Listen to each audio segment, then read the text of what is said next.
bed. I'm living in the 70s, eating fake food under plastic trees. My face gets dirty just walking around. I need another pill to calm me down. I feel a bit nervous. I feel a bit mad. I feel like a good time that's never been had.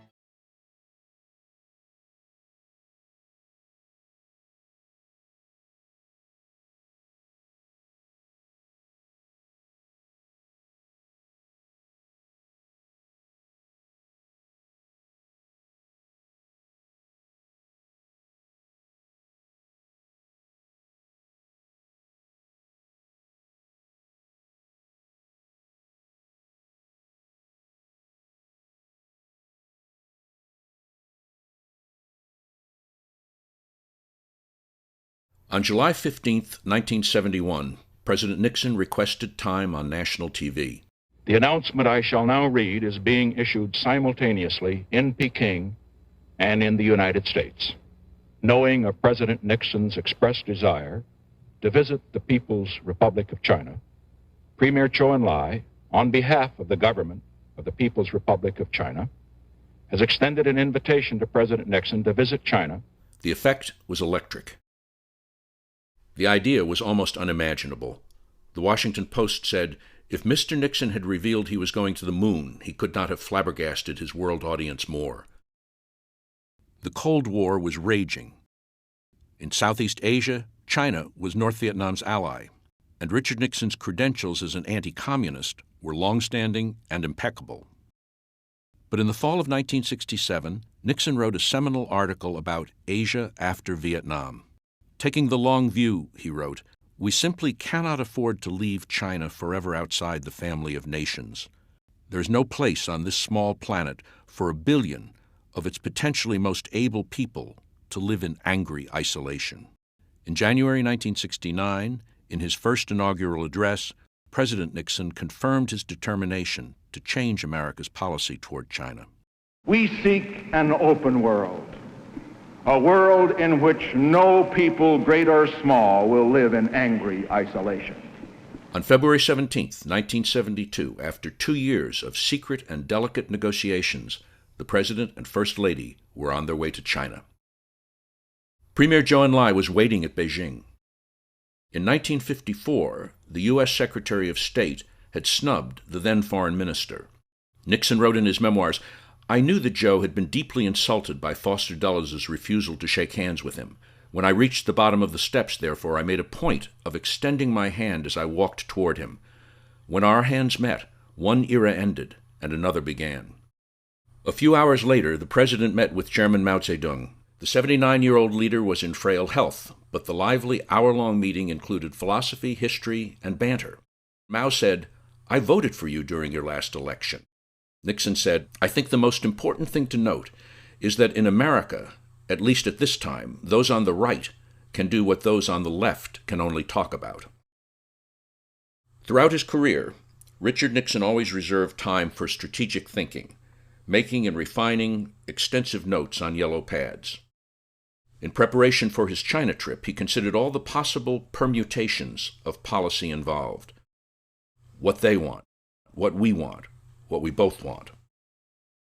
At the Great Hall of the People, the President and the Premier exchanged toasts. Said in your toast, the Chinese people are a great people. The American people are a great people. We have at times in the past been enemies. We have great differences today.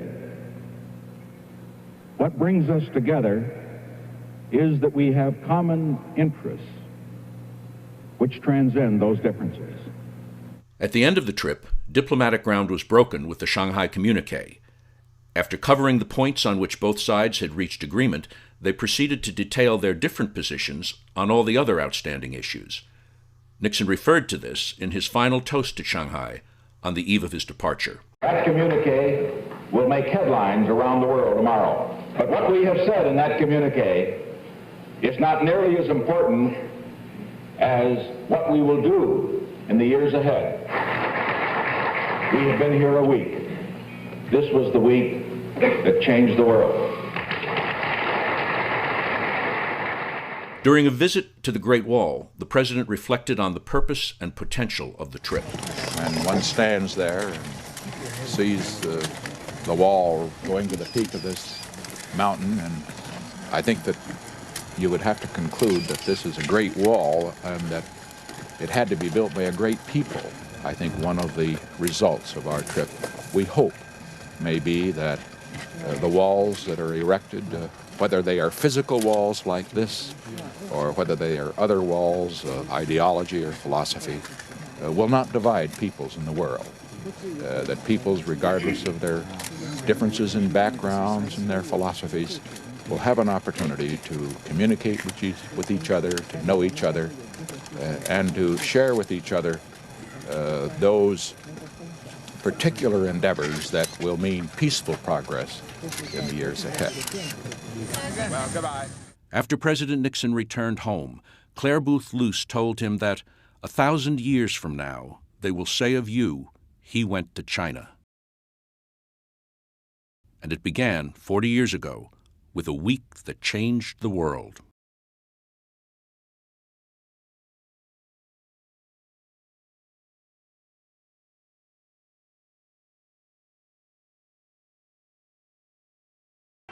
In the midst of the Cold War with the Soviet Union, the United States and Communist China were bitter enemies. We had been at war in Korea. We had no contact. There was a great anti-communist feeling in the United States generally, and many people felt the Chinese were even more unpredictable and dangerous than the Russians. So it came as a surprise when President Richard Nixon flew to China in 1972 to pay that regime a visit. As the first American president ever to visit China, President Nixon is met by Prime Minister Zhou Enlai. Nixon went sightseeing. This is a great wall and that it had to be built by a great people. And visited a ballet. And dined with his communist hosts. Let's understand how Mao and Zhou Enlai looked at China in 1972. At the time, this new relationship with the United States took place. Why is it that Mao was to say that he liked right-wing governments? Because right-wing governments were the very antithesis of what he stood for. The answer is that as far as the Chinese are concerned, their primary interest is China, always China. That's number one. Their secondary interest is philosophy. It doesn't mean that Mao Zedong was not a very dedicated Marxist communist, call him what you want. And the same is true of Zhou Enlai. But where there is conflict between the ideology and their security comes first. And so as far as they were concerned, in Iran, they liked the Shah of Iran, even though he was anti-communist. And they did not support the Tudeh party, which was the communist party in Iran. And as far as we were concerned, we were their ideological enemy. But on the other hand, as far as the security of China was concerned, we were absolutely indispensable to that security. And so as far as the Soviet Union was concerned, the Soviet Union was Marxist, communist, call it what you will. So was China. But the Soviet Union threatened China's security. And so every time you look at the Chinese, you've got to think of them in those terms.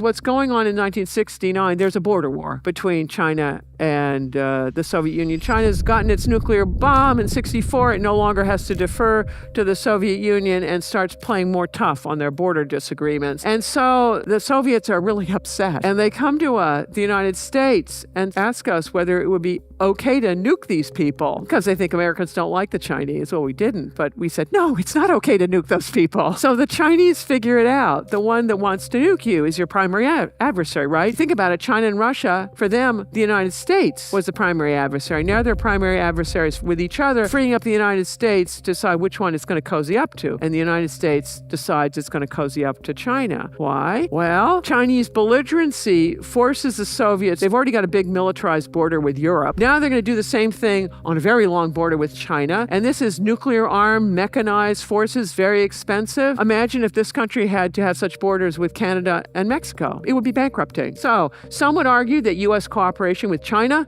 fatally overextended the Soviet Union.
All the President's Men. The story of the two young reporters who cracked the Watergate conspiracy. White House. Howard Hunt, please. He might be in Mr. Colson's office. Who's Charles Colson?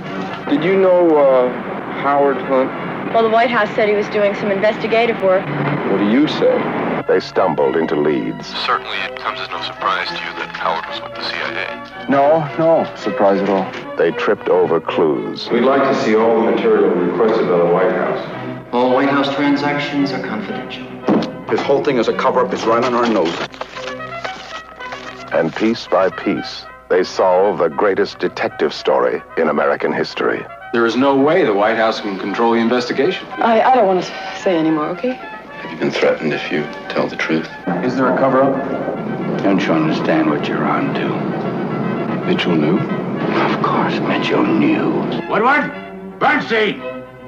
Get in here! At times, it looked as if it might cost them their jobs. You guys are about to write a story that says the former Attorney General, the highest-ranking law enforcement officer in this country, is a crook. Their reputations. Why is the Post trying to do it? I don't know. Perhaps even their lives.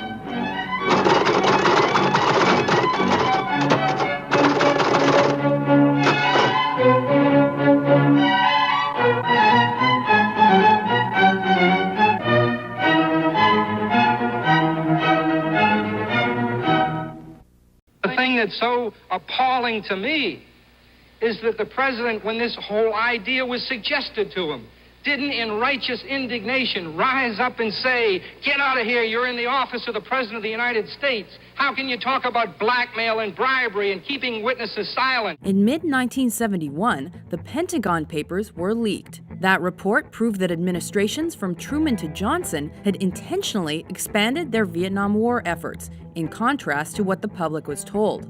The Nixon administration then panicked and formed a covert group to halt leaks. Nixon advisor John Ehrlichman assembled the White House plumbers and included former CIA agent E. Howard Hunt and former FBI agent G. Gordon Liddy.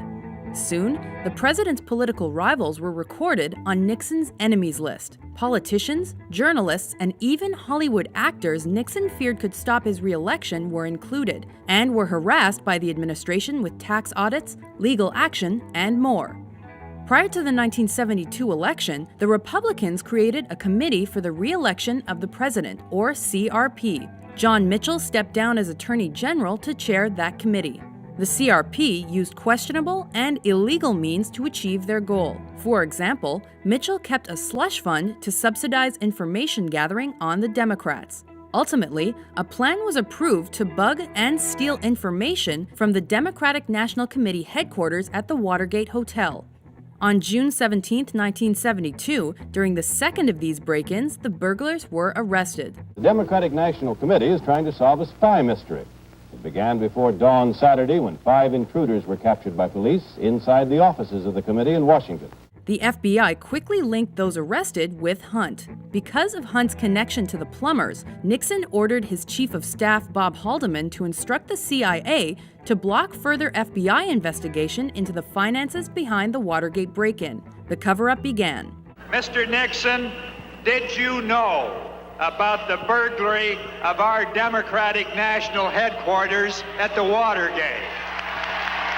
The Nixon administration then officially denied involvement in the burglary. However, more clues emerged that conflicted with this. Aside from the Hunt connection, one of the burglars was a Republican Party aide, and a paper trail led to the CRP.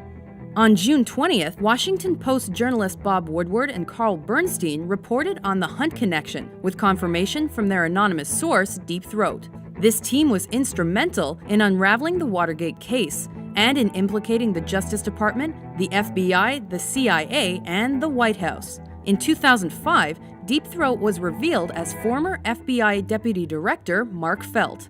By September 1972, the burglars, Hunt and Liddy, were indicted by a grand jury. Despite connections to the scandal, Nixon was decisively re-elected that November. The burglars pleaded guilty before Hunt and Liddy went to trial in early '73. The scandal soon exploded when many of the administration's important figures were implicated. In April, 4 top Nixon aides lost their jobs due to their involvement in the cover-up. Haldeman, Ehrlichman, Attorney General Richard Kleindienst, and White House lawyer John Dean. Official investigations began in mid-1973, led by Senator Sam Ervin and Special Prosecutor Archibald Cox. They proved the connection between the burglary and the White House and CRP. Dean became a valuable witness when he divulged Nixon knew about the cover-up. In July, Nixon assistant Alexander Butterfield explosively revealed the existence of Nixon-installed recording devices throughout the White House. Those tapes were subpoenaed. However, Nixon refused to release them, citing executive privilege. This principle of confidentiality of presidential conversations is at stake in the question of these tapes. I must and I shall oppose any efforts to destroy this principle, which is so vital to the conduct of this great office. To save himself, Nixon dismissed the Attorney General, his deputy, and Cox in the Saturday Night Massacre. Public outcry followed, and Nixon responded with one of his most quoted speeches in November '73. People have got to know whether or not their president's a crook. Well, I'm not a crook. I've earned everything I've got. By March, the Watergate 7 were indicted. Many spent time in prison, and though Nixon was named, he remained unindicted. The Watergate tapes were finally released in July 1974. An 18-minute erased section proved controversial. Of the exposed facts, it was found that some involved in the break-in had received hush money. Most importantly, the smoking gun tape undeniably proved Nixon knew about the cover-up since mid-1972.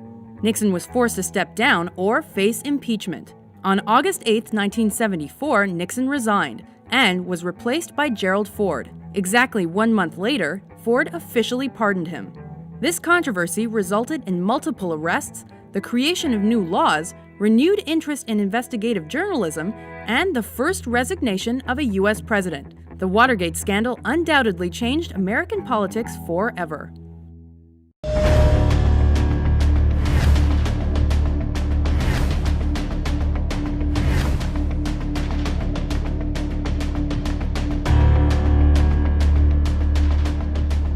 Watergate remains one of the biggest political scandals in U.S. history. To this day, global political scandals are given names with a "gate" suffix in reference to the cover-up that forever changed American politics and political reporting. It was a dramatic series of events that began with the arrest of 5 men for breaking into the Watergate office complex in Washington, D.C., and ended with the resignation of President Richard Nixon. This is the story of Watergate.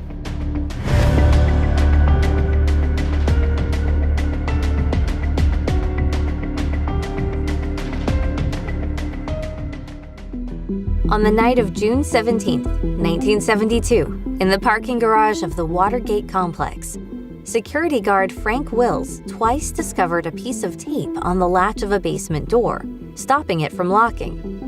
He called the police at 1:47 a.m. to report a break-in. Police arrived at the scene to discover 5 men hiding behind desks in the ransacked offices of the Democratic National Committee, or DNC. The men wore suits, surgical gloves, and were in the possession of large sums of money, cameras, and wiretapping equipment. Hours later, Washington Post journalist Bob Woodward was dispatched to the court arraignment of the 5 men. When the lead burglar, James McCord, told the judge he had previously worked for the CIA, Woodward knew he had a major story on his hands. I don't think that what happened in the 1972 campaign is ordinary in any sense of the word. There's always been some chicanery in American politics. You're always going to have some underhanded dealings. Nothing comparable to this. What happened here is an incumbent administration set out to manipulate the internal politics of the opposition.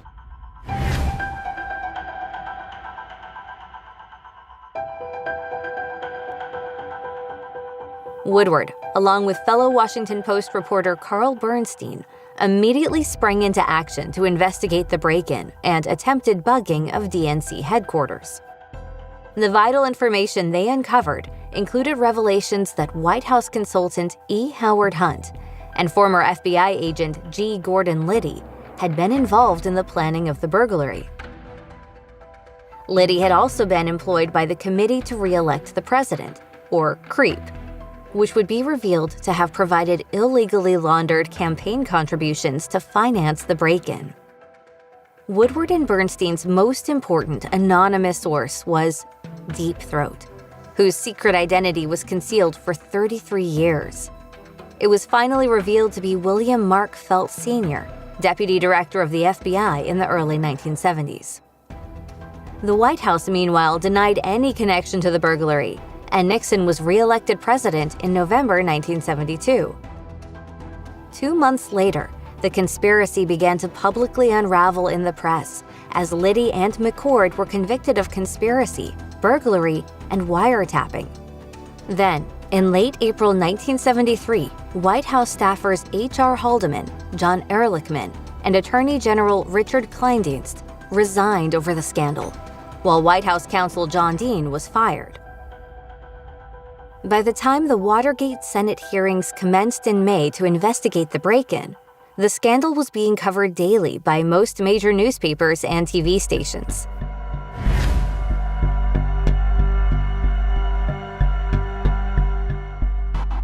As the Senate Select Committee on Presidential Campaign Activities commenced its hearings, it became apparent that CREEP had engaged in a wide range of illegal spying and sabotage activities against President Nixon's opponents to help Nixon win re-election. Hunt and Liddy were also revealed to be part of a White House Special Investigative Unit, nicknamed the Plumbers, because of their orders to fix leaks in Nixon's administration. The most critical testimony came from John Dean, who became the first White House official to claim that Nixon had direct involvement with Watergate and the subsequent cover-up. I began by telling the president that there was a cancer growing on the presidency, and if the cancer was not removed, the president himself would be killed by it. Investigators also discovered that Nixon had a secret recording system that taped all his conversations in the Oval Office. While Nixon initially refused to hand the tapes over, the Supreme Court intervened, and on August 5th, he was forced to release transcripts of the recordings. These proved beyond doubt that Nixon had participated in the Watergate cover-up. Convinced that he would be tried and impeached, Nixon announced his resignation from office 3 days later. I have never been a quitter. To leave office before my term is completed is abhorrent to every instinct in my body. But as president, I must put the interests of America first. Vice President Gerald Ford was sworn in as his successor and, on September 8th, pardoned Nixon for all crimes he had committed as president. Another 69 government officials were still charged in relation to the Watergate conspiracy, with 48 being found guilty. More damagingly, the crime caused the American public to lose faith in its government, as it showed for the first time the extent to which the presidency could abuse its power, undermine its opponents, and obstruct justice. If you liked this video, you can find it and so many more at clickview.net. Sign up for free today.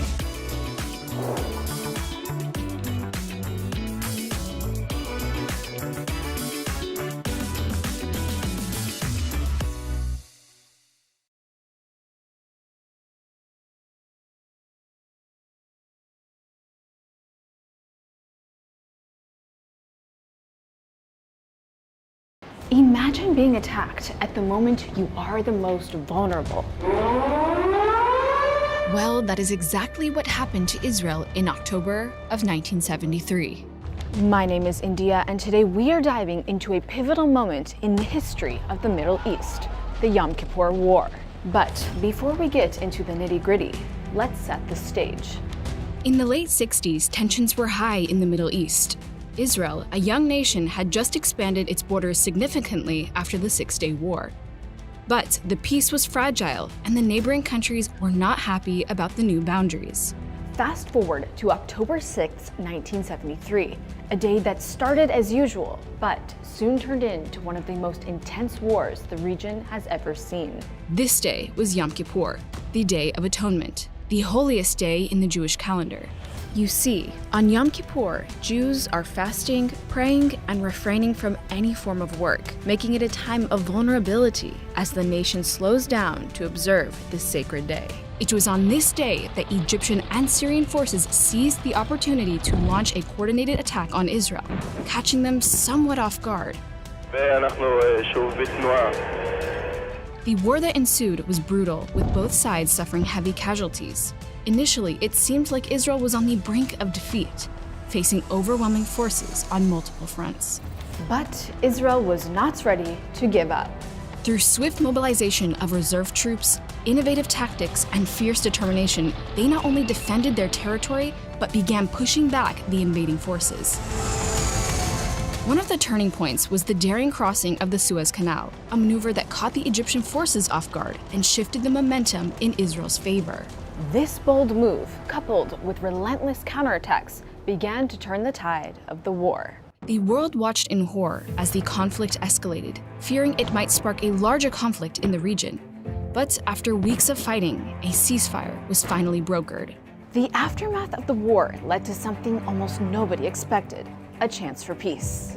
The Camp David Accords, facilitated by the United States, brought Egyptian President Anwar Sadat and Israeli Prime Minister Menachem Begin to the negotiating table. This led to the historic Egypt-Israel Peace Treaty in 1979, a beacon of hope in a region often marred by conflict. This treaty not only brought peace between Egypt and Israel, but also paved the way for further negotiations and peace treaties in the region. The Yom Kippur War, a conflict that started with aggression and loss, eventually paved the way for dialogue and peace, showing that even in the most turbulent of times, there's always a glimmer of hope for a brighter future. This is the Yom Kippur War. This is Inside Israel. Thanks for watching, and I'll see you next time.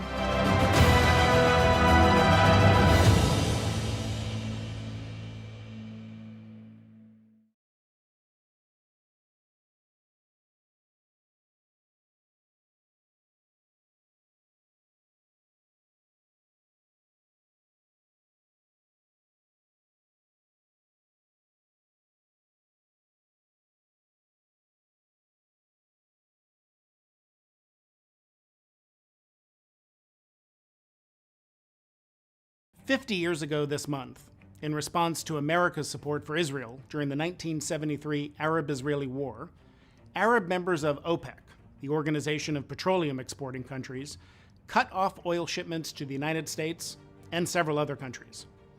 Massive shortages ensued, and gasoline prices increased as much as 40% within a few months. The shock of the Arab oil embargo rocked the American economy, creating long lines at gas pumps, images that remain seared in the national memory. Even the White House Christmas tree wasn't spared, remaining unlit that year as a sign of austerity. The fear of petrostates using oil as a weapon changed U.S. energy policy and foreign policy more broadly forever. In the days and decades that followed, many oil-consuming countries, and the United States in particular, developed new tools to protect themselves from supply shocks in the future. These included strategic stockpiles, known in the U.S. as the Strategic Petroleum Reserve, the creation of a new global energy governance organization called the International Energy Agency, and efforts to promote domestic oil production and cut oil use. Now, 50 years later, because of the climate crisis, we're in the midst of an unprecedented global energy transition. But though times have changed and today's energy landscape is vastly different, the threat of using energy as a geopolitical weapon still remains. In response to new energy security fears caused by Russia's invasion of Ukraine and weaponization of its gas exports, supply chain disruptions, rising interest rates, and some emerging risks from new clean energy sources, leaders are reopening their toolkits and reviving old schemes to try to ensure energy security. But today's risks are different from those of the 1970s. And so it's important to look back and remember 5 lessons the Arab oil embargo taught us about energy security and climate action today. First, energy independence is a myth. Following the embargo, U.S. politicians began calling for an end to reliance on foreign oil. In the last decade and a half, the shale boom made the U.S. the biggest oil and gas producer and exporter in the world. But even this did not shield the United States from the turbulence of the oil market. True energy security comes from using less, not just importing less or producing more. Second, well-functioning energy markets can absorb shocks and provide security by allowing supply and demand to respond to price signals. Shocks far away may be felt at home in a globally integrated market, but the impact of these shocks. People forget that the gasoline shortages of 1973 were caused not just by the embargo, but by oil price controls here in the US that prevented markets from responding to the oil shock. Third, supply diversification is crucial. As Winston Churchill famously said, safety and certainty in oil lie in variety and variety alone. Today, the world's 3 largest crude oil producers each produce around 10% of supply. If one of them, say Russia, were to cut off exports, it would lose a great deal of revenue, while the pain of higher prices would be spread among all countries and not borne only by the target of an embargo. Diversification is especially important for the clean energy transition. Battery storage, electric vehicles, and solar panels all require critical minerals such as copper and lithium, the vast majority of which are refined and processed in China. Fourth, coping with price volatility requires a bigger toolbox, especially in the clean energy transition. This means expanding stockpiles to act as buffers and creating so-called electricity capacity markets to compensate utilities for maintaining capacity. And finally, more coordination, reliable data, and transparency among global players are essential. The 50th anniversary of the 1973 oil embargo is a chance to reflect on how much has changed and to redefine energy security for the current geopolitical landscape. Great power rivalries, fragmentation, and the disorderly shift away from fossil fuels all pose risks to the rapid transition to clean energy that we so urgently need. The world has come a long way, but the journey to a secure and clean energy future will be a bumpy ride. It's time to learn from the past, adapt to the present, and shape a brighter, cleaner, and more secure energy landscape for generations to come.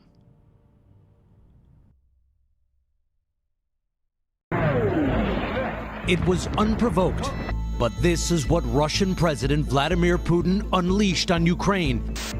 Russia's invasion of Ukraine has left over 100,000 dead and millions of people displaced.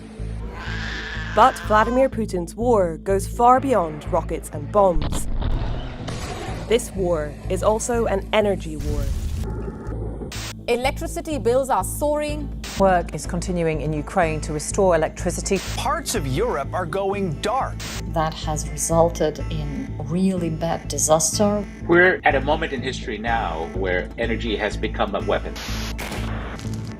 But we've been here before.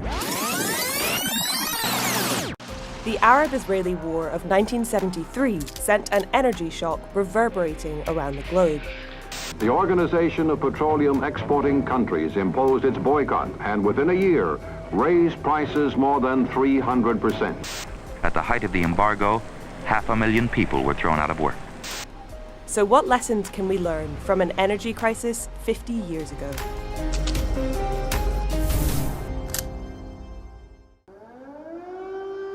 When Russian troops invaded Ukraine in February 2022, the West imposed sanctions. Russia responded by choking off its gas supplies to Europe. Russia could single-handedly push Europe into recession. Vladimir Putin is holding the trump card. Europe is facing a worsening energy crisis ahead of winter. But holding energy to ransom isn't a new trick. In 1973, the Arab members of the Organization of Petroleum Exporting Countries, or OPEC, stopped selling oil to America and other Western nations in a bid to stop them supporting Israel in the Arab-Israeli War. The embargo caused immediate economic pain around the world, but it didn't have the impact OPEC was looking for. The lessons from the 1970s oil shocks, such as the oil embargo in the early part of the 1970s, is that they don't work. By the early 70s, 83% of America's oil imports came from the Middle East, creating an unhealthy dependency. Energy security is part of the energy policy for any country in the world, but before 1973, the US didn't seem to be very much preoccupied by this particular part of the energy policy. Nobody was so much thinking about the potential negative outcomes of this import dependency. When war broke out, news headlines were dominated by the Arab oil producers' attempts to use this dependency to force a change in America's foreign policy. They will reduce oil production by 5% a month until the Israelis withdraw from occupied territories. For Western governments, it was a potentially devastating blow. Energy economist Philip Verleger worked as a consultant during the crisis and advised numerous administrations. The embargo occurred at a point where the economy was already fragile. The country was confronting serious inflation. The Arab embargo in 1973 then exacerbated the inflationary impact and tipped everything into a serious economic crisis. Energy had become a weapon. The world economy was utterly reliant on oil in the 1970s. We were at a moment of inflection when the Middle Eastern producers were ready to seize power, in a sense, over the oil markets back from the West, particularly the United States. Up until the 1950s, America had been self-sufficient in energy production. And while it remained a big oil producer, as the century progressed, it simply didn't make enough for its own needs. The balance of power in global oil markets had shifted, and America's reliance on imports from the Middle East meant its economy paid the price.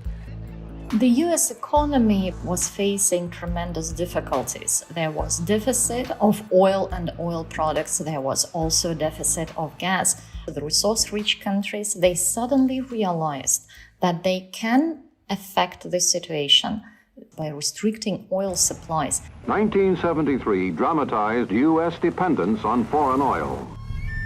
During the embargo, American oil imports from OPEC fell by nearly half. Over the next few years, the price quadrupled. The impact of the embargo and the higher oil prices was felt globally. By the end of 1974, we were in a pretty severe recession. But despite the bleak outlook, some spotted a path through the crisis. One great energy economist, Moritz Edelman, a professor at MIT, was quoted in The Economist at the time saying that if the Arabs don't sell us oil, somebody else will. Edelman was right. America might have paid more, but the oil still flowed. The Arabs refused to sell oil to a handful of countries like the United States for their support of Israel, but they continued to sell oil to other countries. And so once the oil made its way to marketplace, those cargoes were redirected at a higher price, with middlemen profiting along the way to the markets that needed that oil. Prices went up, but the United States did get the oil it needed. Just 5 months in, OPEC lifted its embargo without the US changing its stance on the conflict, or running out of oil. And the reason is oil is a fungible global commodity. Every barrel of oil is connected with every other barrel of oil, even though there's some minor differences in grade and refining qualities. Basically, oil will get to market as long as there's demand. 50 years on, the West is learning the same thing again. Despite attempting to switch energy supplies, Europe is still getting oil from Russia, only via India, where it's refined from crude and sold at a higher price.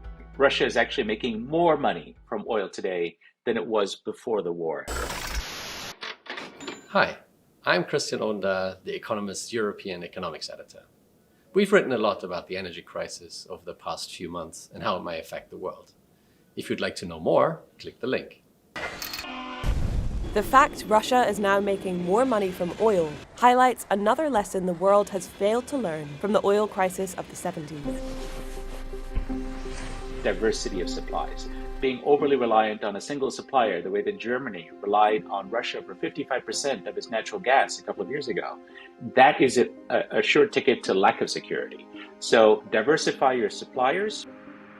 The oil shock of 1973 spurred a change in the way the US government in particular viewed energy security. Let this be our national goal.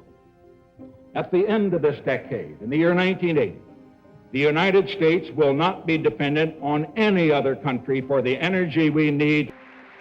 America began to increase domestic oil production and started down the long road back to energy self-sufficiency.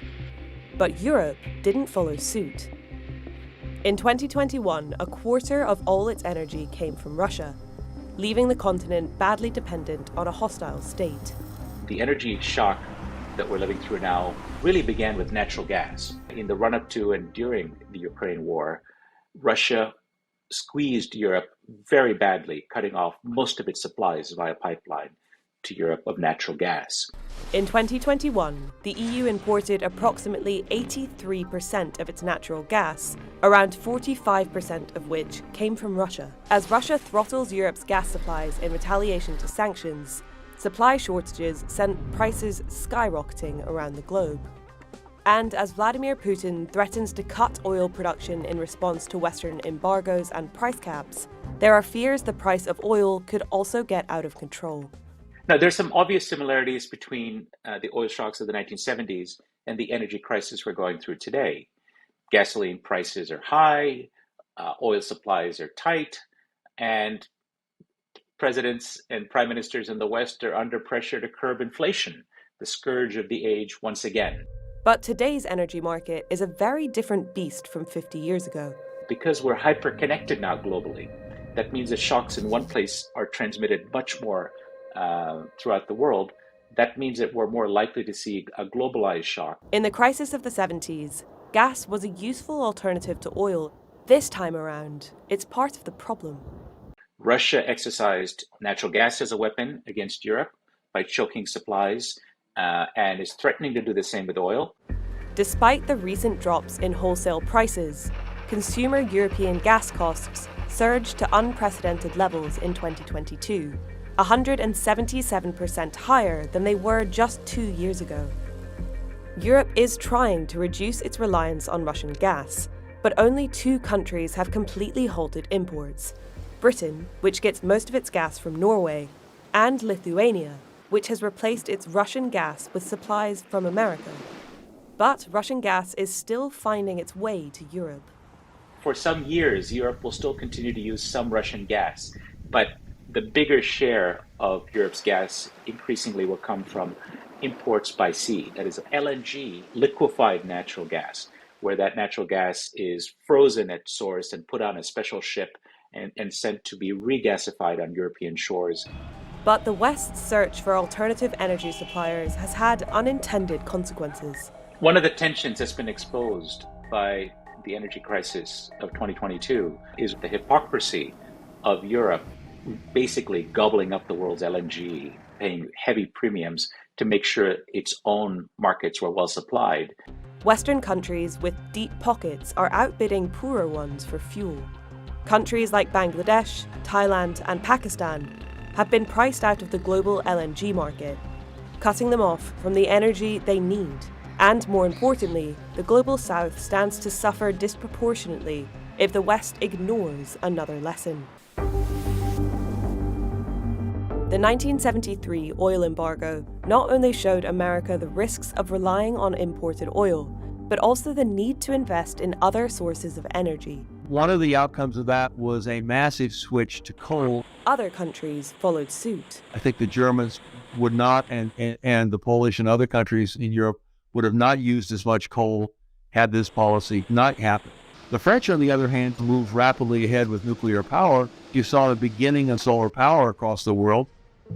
For a few years, it looked like the world might be at the start of an energy transition. It triggered some things that were positive, that is a move towards conservation, for example, fuel economy standards for cars in America, and some other policies that did have positive effect.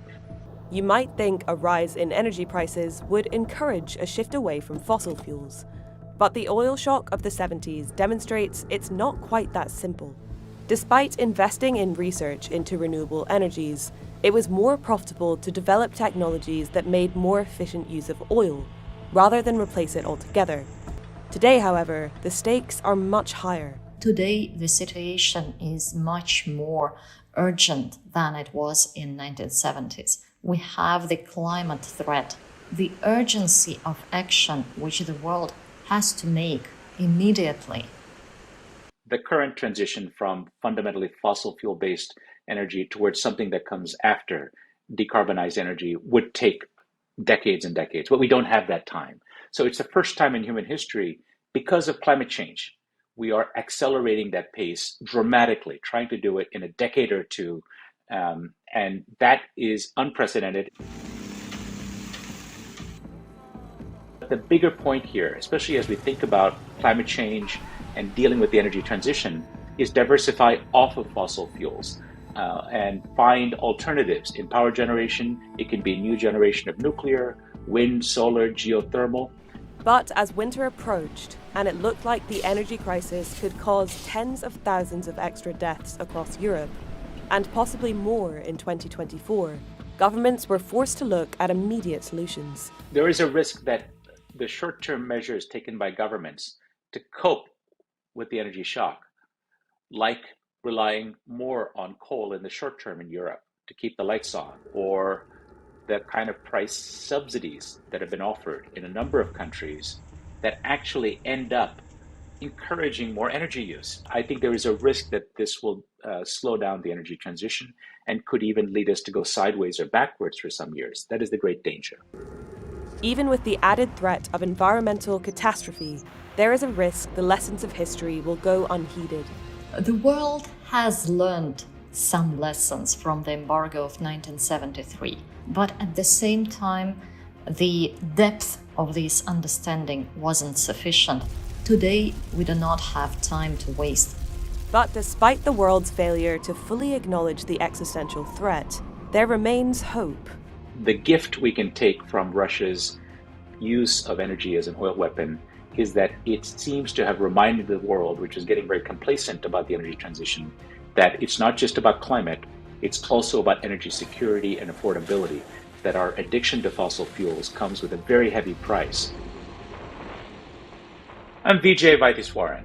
I'm the Global Energy and Climate Innovation Editor of The Economist.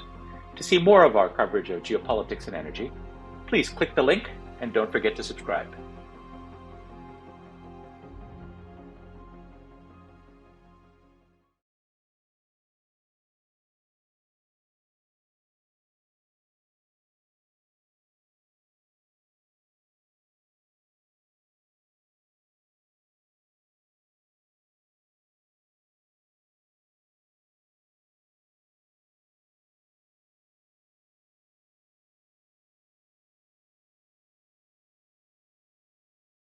In 1975, during one of the most tense periods of the Cold War, leaders from 35 countries gathered in Helsinki, Finland, to sign what became known as the Helsinki Accords. The signatories included the United States, the Soviet Union, Canada, and nearly every European nation, bringing together rivals from both sides of the Iron Curtain. The Accords focused on three major areas, often called the Three Baskets. The first dealt with security in Europe, recognizing existing national borders and promoting peaceful relations between states. The second encouraged economic, scientific, and environmental cooperation, aiming to reduce hostility through increased interaction.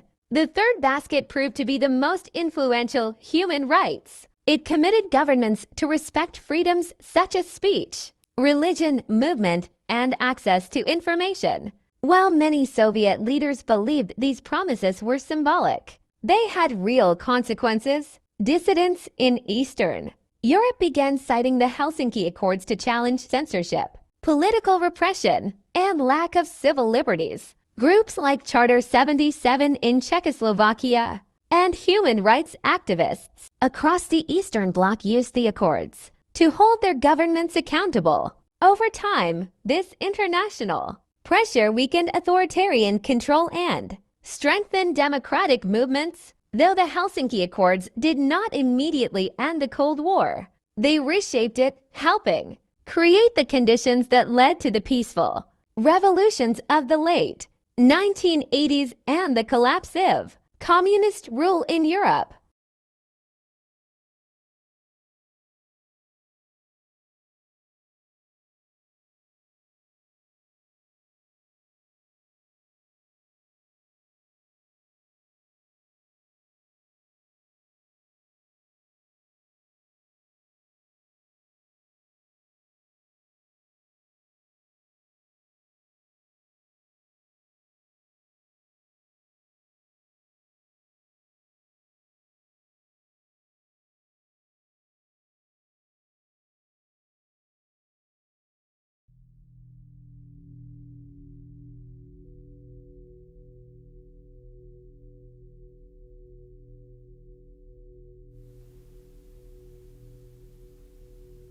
It went from high anxiety to controlled pandemonium, going from the last week to the last few days till the very end.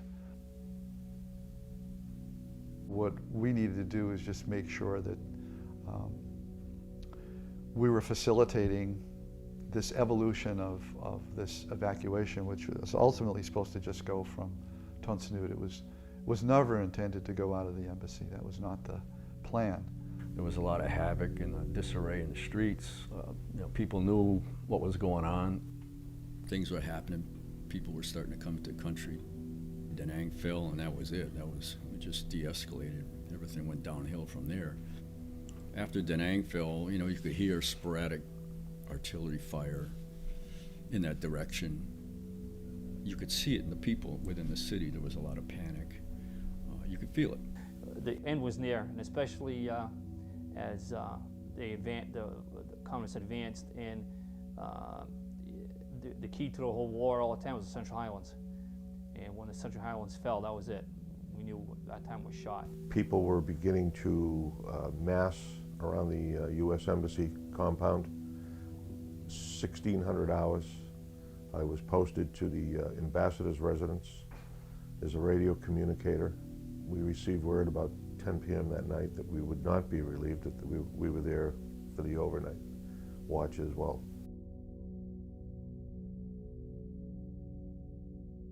We were waking up by incoming, probably around between 3:30, 4 in the morning. They really hit the ammo dumps or fuel dumps at Tonsanut Air Base. And the sky was just on fire. I remember going to the bunker, in that area there, in the patio of the residence, and looked up in the sky, and the whole sky was just on fire. That night, the airport was getting hit hard. They were getting hit with artillery, and the airport was getting hit with rockets. We had heard that there was some ground engagement out in the periphery. Just all hell broke loose out there. And then we got word that 2 Marines had been killed out there, and that was Darwin Judge and Charlie McMahon. We got a call from the ambassador. He didn't believe that the airstrip was rocketed beyond recognition, and we could still do a fixed wing evac. So we took a ride up to Tonsanut by full motorcade. He got all the information he needed, took a look at the airstrip. During that time, there was rockets flying around. I actually saw a rocket fly over the complex, and I had made a comment, God, if you could just, I'll do what I got to do, but just get my bones out of the country. That's all I ask of you. I think, as we look back at it now, that was pretty much the NVA's final message to say, all right, it's time. Your time has come. We exited and went back to the embassy. Things were starting to get hectic with the city. All the refugees were starting to surround the embassy. Everybody was panicking. They all wanted to get out because they knew we were leaving. The ambassador assumed we still had time. There was time for negotiations. I think they realized at that point that evacuation wasn't going to go from there. It all had to be brought back to the embassy. The ambassador probably was the most resistant to that whole concept, but they didn't want Americans to be seen as giving up and leaving. So he held on until it was too late. So then by 11 o'clock, I had gotten a call from the ambassador to come up and see him. So I went into his office, and he said, I want you to do something for me. I said, yes, sir. And he said, I want you to take my wife to Ambassador Sullivan's summer residence in Manila and stay with her till I get there. And I said, yes, sir, but my mission is to stay here with you. And that's what I really wanted to do. I wanted to see it through, but he was pretty stern about it. He said, this is what I want you to do. I'm asking you to do this for me. So I followed the order. I took his wife, and I was evacuated probably before noontime with his wife and a couple other staffers' wives. We ended up landing on the command ship for the U.S. 7th Fleet, USS Blue Ridge, and we stood there and waited for the ambassador to come back. The 9th Amphibious Brigade from one of the ships was called in to support us. And this is all around the time they decide, okay, it's going to happen here. I want to say the first choppers that did arrive, that's when they brought in Marines from the fleet. There was just no way that the 48 Marines that were stationed at the embassy could maintain the crowd controlled. It had gone from high anxiety now to a sort of a low level of panic where people were trying to get over the walls to get into the embassy compound with the thought that they would be evacuated out of there. I'd say there were probably upwards of 5,000–6,000 people outside that compound, just trying to climb the wall, trying to get inside the compound, just looking for that ride, to freedom. There were a lot of people who were just pressed against this big iron vehicle gate, hoping that we would open that gate and let them in. They were offering you gold, they were offering you cash. You don't take me, but take my child. They're saying to you, take my child. If you can't take me, take my child. And you had no answer for them. On the roof, we had the 46s doing evac, and on the embassy parking lot, they had 53s. We were loading people on, the helicopters were leaving, coming in, loading, leaving, coming in. I'd say normally you'd probably get 28 Marines fully loaded with gear into each helicopter. Conservatively, I'd say we were putting 45 to 50 Vietnamese people in each helicopter. This was going on over and over and over and over again. It kind of went like that throughout the night, just trying to get everybody we had in that compound out. And so as it got late, we were still evacuating a lot of people, but then sometime in the morning, we got word that there was only going to be a few more helicopters.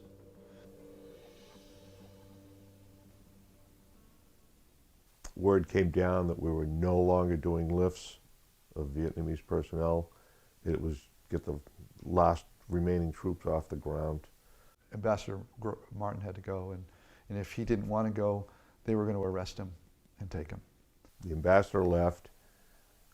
It was between 4:30 and 5 in the morning. Top Valdez gave the word that we were going to slowly pull back from the perimeter. We formed 3 arcs around the main door of the embassy. And we just slowly backstepped into the embassy.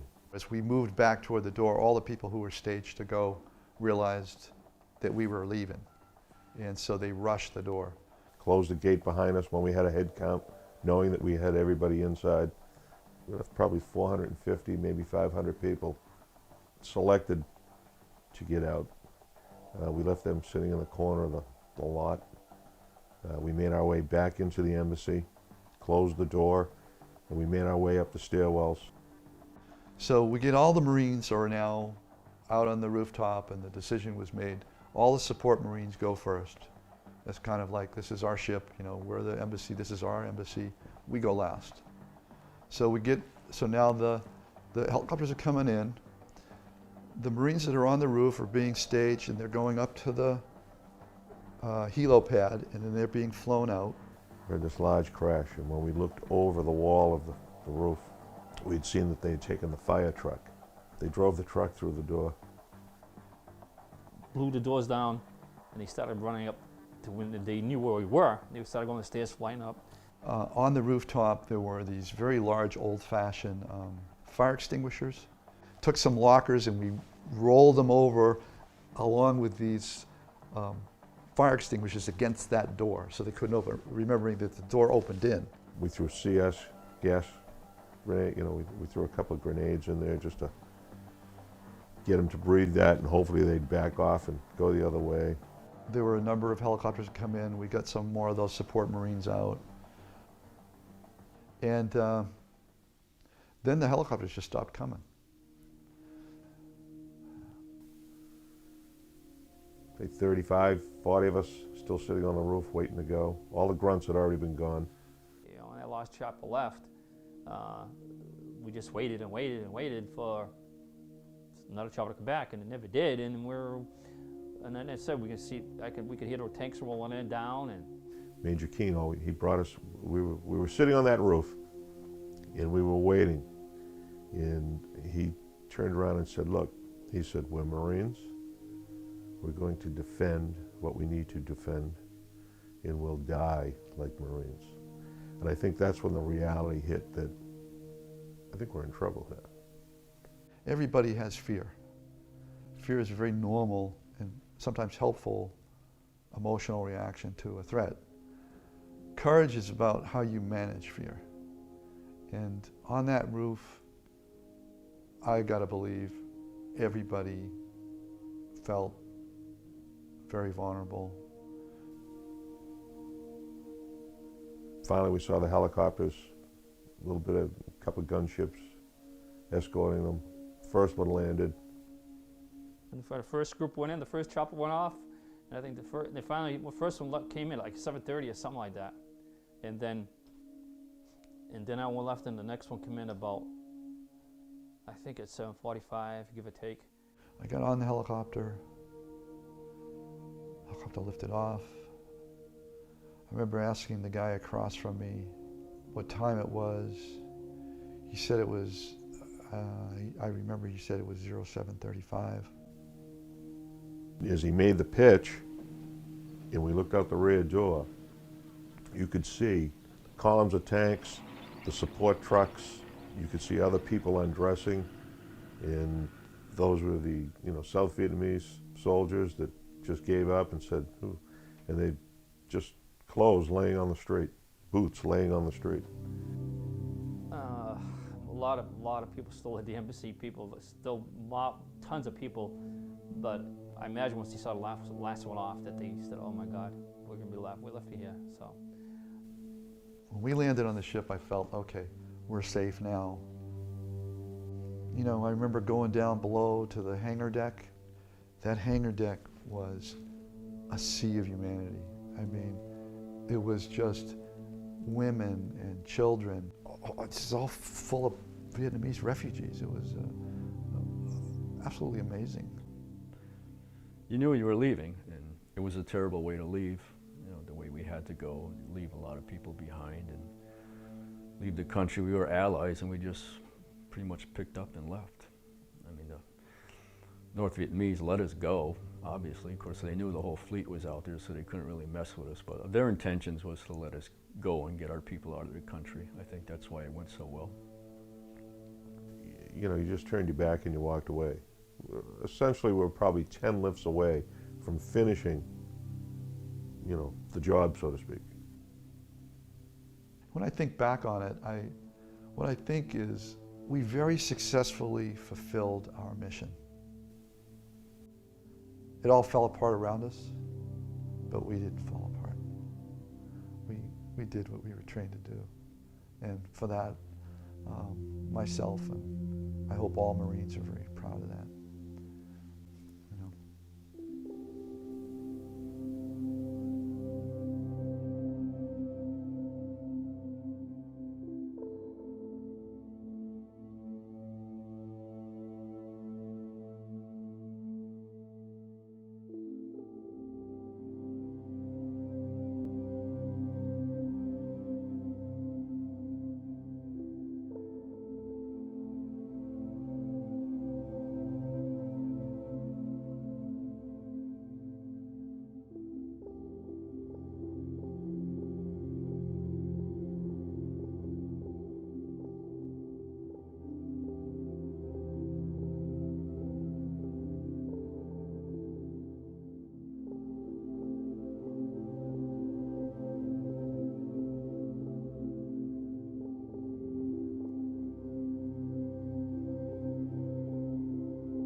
The conflict in Vietnam was one of the bloodiest fought during the Cold War.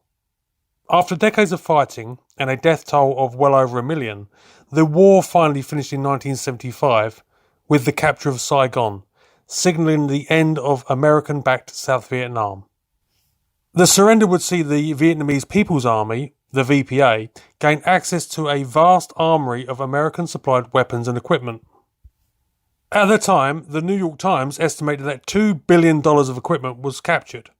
That's about $9.6 billion in 2020 money. Though some of this would be written off as battle damaged or destroyed by their South Vietnamese users, the US Army's Center for Military History estimated that the VPA obtained the following: 430 Huey and 36 CH-47 helicopters, 73 F-5 jet fighters, 36 A-1 ground attack aircraft, 10 C-130 Hercules, 40 C-119s, 40 C-7s, and 36 C-47 cargo planes. Also captured were 300 M41 light tanks, 250 M48 medium tanks, and 1,200 armoured personnel carriers, mainly M3 half-tracks, Cadillac Gauge Commandos, and a considerable number of M113s. In terms of small arms, the VPA acquired 791,000 M16 rifles, plus over 850,000 other assaulted rifles and carbines, 50,000 M60 machine guns, 47,000 M79 grenade launchers, 12,000 mortars, 63,000 light anti-tank weapons, and 1,330 assaulted artillery pieces.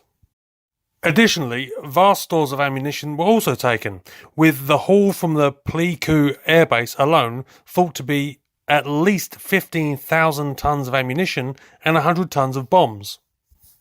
Vietnamese sources indicate that these figures are probably overestimates, but it can be said for certain that Vietnam was awash with American military hardware. So what did it do with it all? Some ended up in the hands of revolutionary movements around the world, with the US government alleging that M16s they had supplied to the South Vietnamese being used by communist insurgents in El Salvador. In 1986, 3,000 M16s were seized by the Chilean army and traced back as weapons supplied to the South Vietnamese. Some small arms also ended up on the black market, and it is notable that M16s of this era are the main armament of organisations such as the Karen National Liberation Army in Burma. But such was the amount of equipment seized, as well as vast amounts of spare parts, that much of it was used by the VPA. Perhaps most surprisingly, a lot of it continues to be so, despite problems with logistics and maintenance. Probably the item most valued by the Vietnamese was the capture of about 20 F-5E Tiger II fighter aircraft. Between 70 and 90 Tigers were obtained, most the earlier F-5A model, which had provided sterling service as ground attackers to the South Vietnamese throughout the war. But the F-5Es were the most modern aircraft supplied to the South Vietnamese, and was just entering service with a number of American allies. As a result, it was going to be one of the main types encountered by Soviet-orientated nations for the next few years. Naturally, the Russians were very interested in examining this aircraft. Several were supplied to the Soviet Union by the Vietnamese, where they were reportedly highly rated by Soviet experts. They reported that the F-5E was superior to the MiG-21 because of the manoeuvrability of the aircraft, good aerodynamic design, and the better laid out cockpit than comparable Russian aircraft. The F-5s would see use with the Vietnamese Air Force, being highly valued as ground attackers when the VPA invaded Cambodia in late 1978. Lack of spare parts led to the type being withdrawn from service, and it was assumed that the remainder had been either scrapped or relegated to museums. However, in 2017, there were some mutterings in the press that the VPAF may bring these fighters back into service with substantial upgrades. Unlikely it may be, but the VPA has demonstrated openly that it continues to keep large stocks of American weapons in reserve warehouses. So though the F-5s may have been broken up years ago, it's possible that they are still stashed somewhere. A similar story follows with the other American equipment that was more complicated to operate. The C-130 Hercules aircraft and CH-47 Chinooks captured, for example, were used for a few years and were highly valued for their carrying ability. But complicated maintenance and lack of spares meant that they were out of service either in the late 1970s or early 1980s and sent to museums. The ubiquitous UH-1 Huey enjoyed much greater service with the VPA. An icon of the Vietnam War, enough Hueys were captured that this helicopter was a workhorse for the Vietnamese military up until the 2010s when they were finally retired. Interestingly, some retained their American armament, such as the M134 minigun. For the tanks, again, these still seem to be available for use in reserve units. The M48A3 Patton tank were the most powerful supplied to the south, backed up by hundreds of M41 light tanks. Both these vehicles proved formidable against the Soviet-supplied armour of the VPA and were used by units in both the final drive on Saigon and in the invasion of Cambodia. Like the aircraft, parts shortages and inability to repair began to tell on the tanks, and they vanished from view. It was thought that they had been scrapped, but photos have now emerged of both types being held in storage facilities for use by reserve units if necessary. In fact, they appear, on the surface at least, to be in remarkably good condition. One vehicle that is still in frontline use in large numbers by the VPA is the M113 Armoured Personnel Carrier. Several hundred are thought to still be in service, and the VPA has actually begun manufacturing parts to keep them running for the foreseeable future. They also retain their old wartime ACAV configuration with an open turret with a heavy machine gun and 2 shielded machine guns over the troop compartment. Though some apparently retained their American weapons, some at least have been re-equipped with Russian pattern weapons to conform with Vietnam's main military standards. Also reportedly in frontline use are numbers of both the M101 105mm and M114 155mm howitzers. Though these guns originated in World War II, they are simple and durable, seeing use around the world still with multiple countries. The M114 has been demonstrated alongside its Soviet brethren in its intended role, while the M101 is apparently so highly rated it has been subject to a number of experiments, with a mobile gun being built by mounting a 101 on a converted Russian truck to provide a highly responsive artillery system at minimal cost. There has even been a prototype being tested of an M101 being mounted on an American M548 cargo carrier, another captured item. In terms of small arms and infantry weapons, vast numbers are still in use by the Vietnamese, though normally by militia forces in the south. Though the main weapons used by the VPA are Russian in origin and therefore use different ammunition, so much is still available, even after all these years, that the Vietnamese are happy to continue using American firearms. The M16 has been mentioned and remains the primary weapon of the militia in the south. In fact, the Vietnamese keep these weapons in service by refurbishing them and even sometimes replacing the original plastic furniture with new components. One variant the VPA do appreciate is the XM177 shortened carbine. This gun was used by the VPA Special Forces, who, like their American predecessors, valued the weapon's compact, high firepower potential. In fact, the Vietnamese are reputed to manufacture a version of this gun still.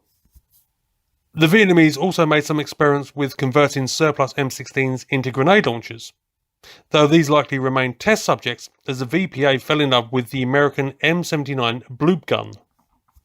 These are a standard part of a VPA infantry platoon's firepower even today, with the captured examples being rebuilt and new models being created with distinctive plum plastic furniture instead of wood.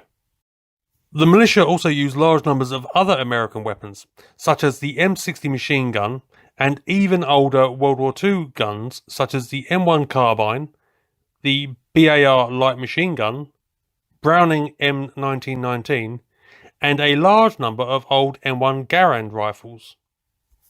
These are rated for their hard-hitting round, though the kick they give the firer also causes comment. This video is literally just a taster of the weapons that the Vietnamese captured and used, and I owe a great vote of thanks to Lee An Quan on Twitter, who posts loads of great content there on the Vietnamese military. I'll put a link in the description, so if you have found this interesting and want to know more, go check him out. I'll also link to an article where you can find the references for this video. Hope you liked the video. If you enjoy the content I'm making and want to support the channel, please consider buying my book, Desert Sniper. Links to Amazon are in the description.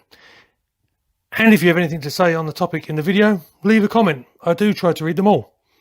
Cheers for watching. Bit of luck, I'll catch you later.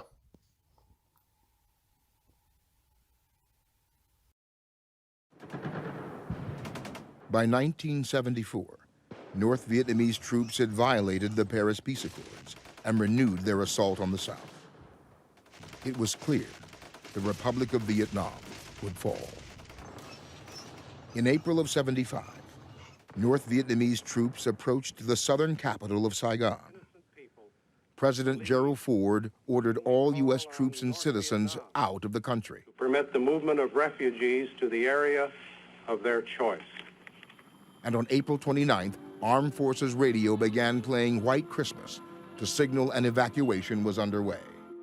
I'm dreaming of a white Christmas. Captain Gerald Berry was assigned to rescue U.S. Ambassador Graham Martin. The mission evolved into an 18-hour day of shuttling people to an armada of ships waiting in the South China Sea. And as Berry flew toward the U.S. Embassy in Saigon, he could see enemy tanks approaching the city. So I land behind the embassy, said, I'm here to get the ambassador. Because I'm thinking somebody told him I was coming to get him.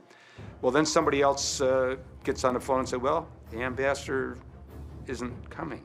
I said, well, really? I said, I'm supposed to get him. Well, no, he's not. So take a lift of these. So they loaded Vietnamese on him. In the early hours of April 30th, despite multiple flights with hundreds of evacuees and with time running out, Berry uttered 3 words that meant it was imperative for the U.S. diplomat to leave. I'm not leaving the roof until the ambassador's on board. And out of nowhere, I said, the president sends. 2 minutes later, the ambassador's up with his whole staff to come out. That's all we needed. Probably needed, I could have said that at 12 in the afternoon.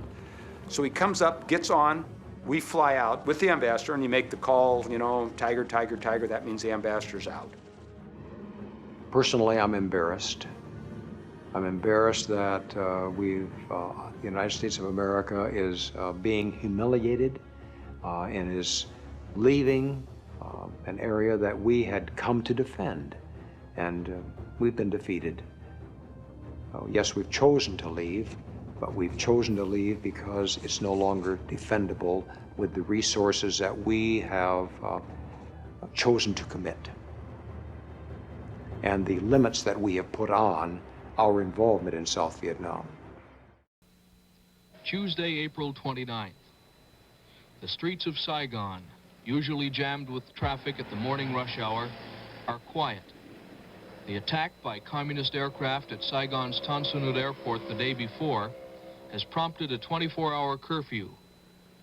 And the only people on the streets are ambulance drivers and policemen. With communist forces only a few miles from the center of Saigon, the order to evacuate American nationals is given. Americans and citizens of third countries who have been guaranteed space on the airlift gather at assembly points for the bus ride to Tan Son Nhut Airport. But the buses have to be abandoned when helicopters at Tan Son Nhut come under fire from both communist and South Vietnamese troops. Heavy shelling at the airport destroys planes on the ground, and American Marines are killed by rocket fire. Journalists filming the action from the roof of their hotel see a South Vietnamese helicopter shot down near the grounds of the presidential palace. At least 10 people die in the crash. The American ambassador Graham Martin took personal control of the evacuation. Marines used smoke to signal helicopters they should land on the lawn behind the embassy walls, where they would be protected from ground fire. For the frightened civilians, the first few hundred feet were the most dangerous. After that, they were out of range of rifle and pistol fire. The hardest part was the waiting. Many people said it was unnerving to be waiting for a ride to safety and to be hearing fighting all around you. There was always the fear that the fighting would end the helicopter.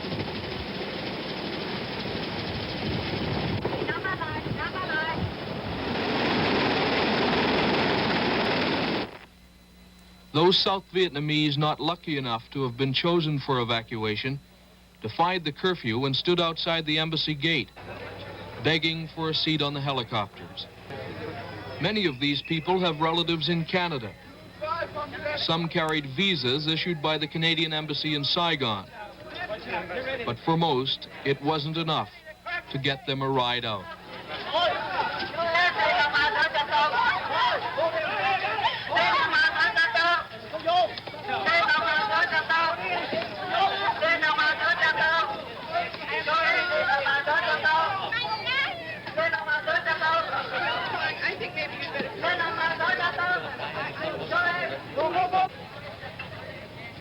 Embassy officials feared the crowd might again storm the gate, so they called in Marine reinforcements.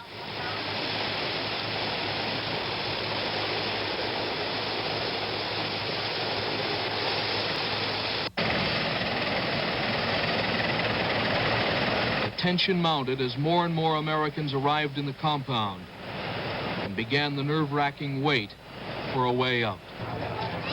Americans who in better times flocked to the embassy pool for relaxation were back again, but this time they were anything but gay. As evening approached, Ambassador Martin emerged to join the others in making the flight to an American aircraft carrier some 40 miles offshore.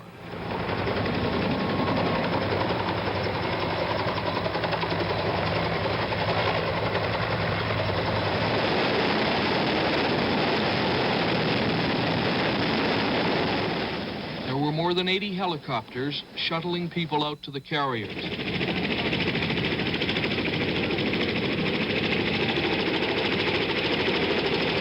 Everyone was searched before being allowed to join the other evacuees. South Vietnamese Army pilots flew their families to safety aboard the carriers as well. But because there wasn't room to store their helicopters as well as those flown by American pilots, the Vietnamese were forced to ditch their aircraft at sea. The pilots were picked up by American Navy rescue boats.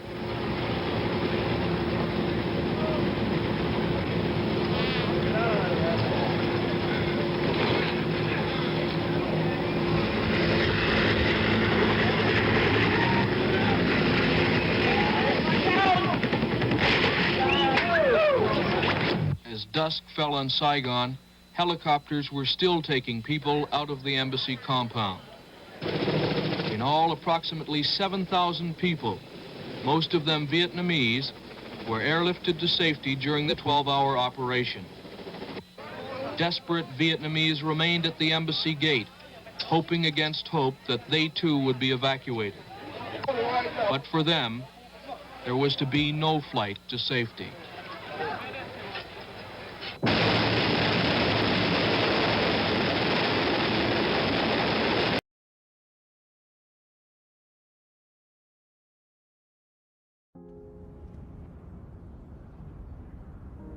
We didn't come to Cambodia to talk about the genocide. We came here to talk about the country, the past and present alike. But to truly explain the backdrop of modern Cambodia, it's just something we can't ignore. Let's look at the Khmer Rouge. Okay, so back to Cambodia. This country is primarily inhabited by the Khmer people. They were once rulers of a great empire based in Angkor. But their golden age was in the 1200s, and that was quite some time ago. Since then, Cambodia has been constantly invaded by Vietnam and Thailand, and in the colonial era, France.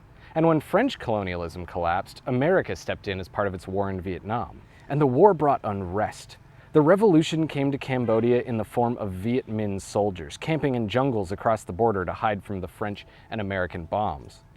But it was a bit too Vietnam-focused for the nationalist Cambodians. They banded around the leadership of a Paris-educated elite called Sarath Sar, or more commonly known by his pseudonym Pol Pot.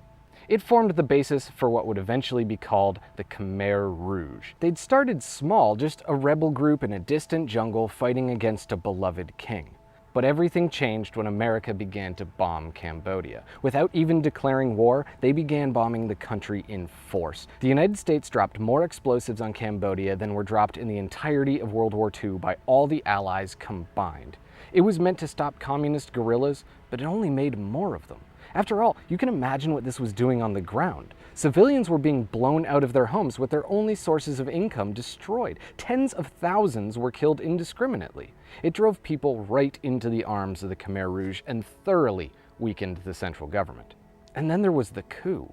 The king didn't suppress communism loudly enough. He was walking a tightrope, but America was fighting a war. They installed a military dictatorship that hated communists the proper amount. And the king, with nowhere to turn for support, publicly promoted the Khmer Rouge. They promised to reinstate the throne.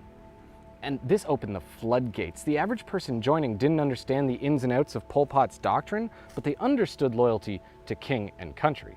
As the Vietnam War ends and Saigon falls, Cambodia's dictatorship falls with it. They've been heavily reliant on US money, support, and military to stay in power, and now the US is gone. The Khmer Rouge come out of the forest and replace this military dictatorship with something far more brutal. And they waste absolutely no time in implementing their evil plans. They immediately make the city disappear into the countryside, leave everything behind, give all of your money and items and food over to the Khmer Rouge, and start walking. They kill administrators, soldiers, teachers, anyone they consider elite immediately on the spot and turn everyone else into a countryside peasant within hours.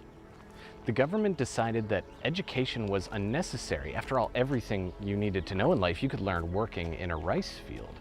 They killed people who wore glasses simply because they seemed elitist. They started to turn all the schools into prisons and work camps, like the infamous S-21 here in Phnom Penh. Once a high school, it was quickly turned into the most infamous prison in the Khmer Rouge regime. 99% plus death rates of prisoners. It didn't matter your age, your gender, your creed, your position in the party. If you entered the walls of that prison, you would eventually end up here, in the killing fields just outside town. The Khmer Rouge believed that they were making a perfect society. In their eyes, they would change everything until all people were the same. Not equal, but the same thoughts, the same ideas, the same life, the same experiences. An impossible ideal, but they were willing to kill for it. Loving someone without party permission meant death. And they weren't giving out jobs based on skills or experience because that would imply that people weren't the same. They were giving them out based on loyalty, on who was a member of the party. There was even a 12-year-old who ended up running an entire section of the country, an administrative task that she definitely was not up for. And so you end up immediately with starvation, of course. But once starvation comes in, people aren't allowed to forage for food because foraging implies individuality. It implies that you're not eating the same as everybody else, and therefore you can't be the same. The government literally preferred that their people starve to death than show even the slightest hint of individualism. Soon as the country began to collapse, the party decided to blame spies from within. This is always so common. It's not our fault. It must be saboteurs within the party who are stopping us from achieving these lofty goals. And the only way to get rid of saboteurs is to kill them. They didn't just kill them, though. Because whenever they tortured them, they made them give names. There were no names to give. These were innocent people. They had not done the crime they were being accused of. So what names would they give? They gave the names of people they knew. Maybe they didn't like them, maybe just whoever under torture. It ended up killing families. These prisons would take friends, families, co-workers, anyone you'd associated with, and kill them alongside. And for 3 years straight, around the country in killing fields such as this one, the regime repeated their terrible pattern. It wasn't sympathy from abroad that stopped the Khmer Rouge, but hubris from within. Even though their population was starving, their leadership had been purged, and their army was weak, they decided to invade Vietnam. It was the sort of tactical leadership you'd expect from the Khmer Rouge. It was the sort of idea that could only come up if everyone was afraid to say no to you. Vietnam wiped the floor with them. It was barely even a war. Within a few days, they had already taken almost every major city. The Khmer Rouge fled back into the forest, and Vietnam set up a government of its own liking. But the Khmer Rouge weren't dead yet. They'd survived for another roughly 20 years in the jungles, actually keeping some power and putting a lot of pressure on the government to change, to fear them.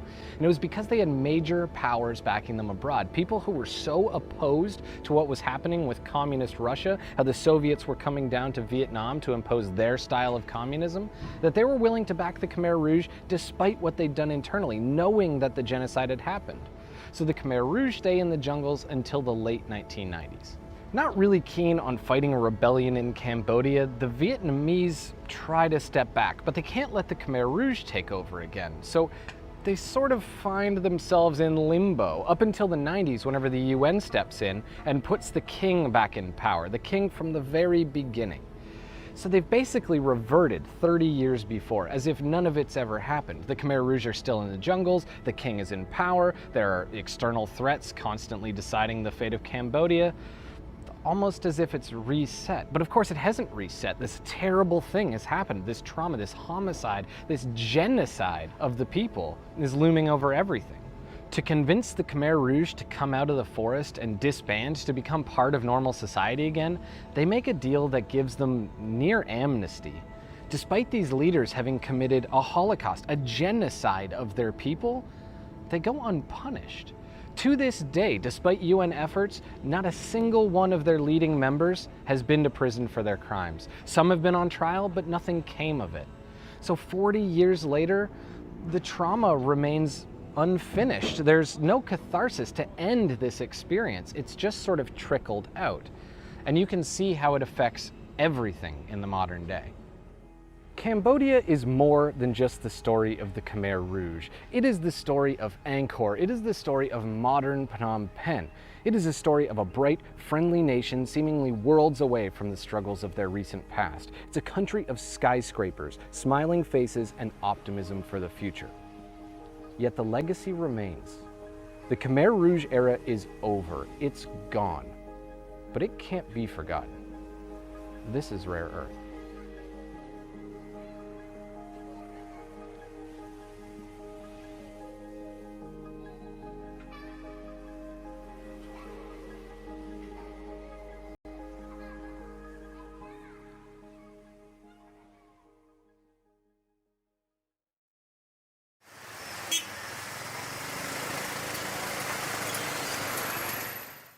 Pol Pot was born around 1925 in a small village in central Cambodia. He formed his communist philosophy at home and abroad and began his rebel organization in Phnom Penh.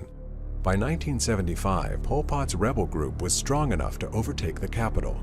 The Khmer Rouge evacuated Phnom Penh, forcing residents into the countryside. Pol Pot believed cities were evil and planned to rebuild Cambodia as an agrarian society. Anything modern was considered impure. Modern ideas were considered dangerous. Intellectuals, artists, and monks were systematically rounded up and killed, then buried in mass graves, known as the killing fields. Ordinary Cambodians were forced into huge labor camps, where thousands more died from hunger and exhaustion. In a suburban high school turned torture chamber, thousands of Pol Pot's suspected enemies were systematically murdered. In 1977, Pol Pot mistakenly believed the Vietnamese were planning to invade Cambodia. To preempt this imagined attack, he sent Khmer Rouge troops into Vietnam, where they slaughtered hundreds of villagers. Hanoi retaliated with a full-scale invasion of Cambodia, sending Pol Pot and his rebels into hiding in the jungle. If he had given the Vietnamese no reason to want to attack him, Pol Pot could still be in charge today. The Vietnamese closed down the labor camps, and gradually, the full scale of Pol Pot's terror began to emerge. Throughout the 1980s, his troops attacked civilian trains and indiscriminately planted landmines throughout the countryside. Pol Pot died on April 15, 1998. He was never punished for any of his crimes.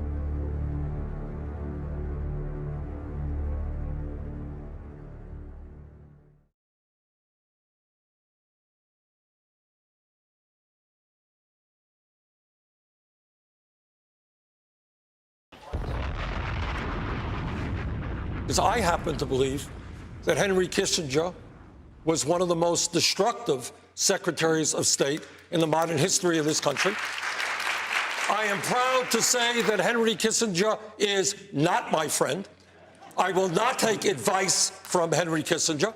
And in fact, Kissinger's actions in Cambodia, when the United States bombed that country, overthrew Prince Sihanouk, created the instability for Pol Pot and the Khmer Rouge to come in, who then butchered some 3 million innocent people, one of the worst genocides in the history of the world. While things are stable in Cambodia, next door in Vietnam, trouble is brewing, and by 1965, a bloody war is raging. Hundreds of thousands of American soldiers are fighting the Viet Cong guerrillas and North Vietnamese troops. Sihanouk, powerless to prevent it, lets the North Vietnamese funnel weapons and supplies through the eastern part of his country along a route that is known as the Ho Chi Minh Trail. In much the same way, he turns a blind eye to American B-52s bombing the trail. With China and Russia on one side supporting North Vietnam, and the US and its allies on the other, Sihanouk, desperate to keep Cambodia neutral, performs a high-wire act, hoping he can play enemies against each other. Ultimately, the US secretly bombs Cambodia, sweeping all the way to the Thai border and killing hundreds of thousands of civilians. There's absolutely no doubt that the bombing of Cambodia by the United States inflicted severe damage on the country, that these were often bombings at very high altitude without much intelligence about any specific targets, and many civilians suffered.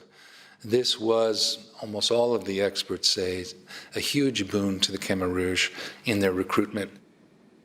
I don't think there's any question that the bombing did contribute to the Khmer Rouge's rise to power.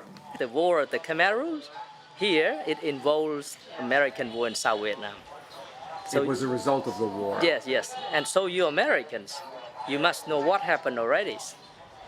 Well, we had a secret war in Laos and Cambodia. Oh, right? yes, yes. And also they bombed in just, under the President Nixon and the Foreign Minister Henry Kissinger, they bombed in the country and also along the Ho Chi Minh Trail, 2.7 million tons of the B-52. Cambodia, in the early 1970s, figured very prominently in US politics, although we forget about that.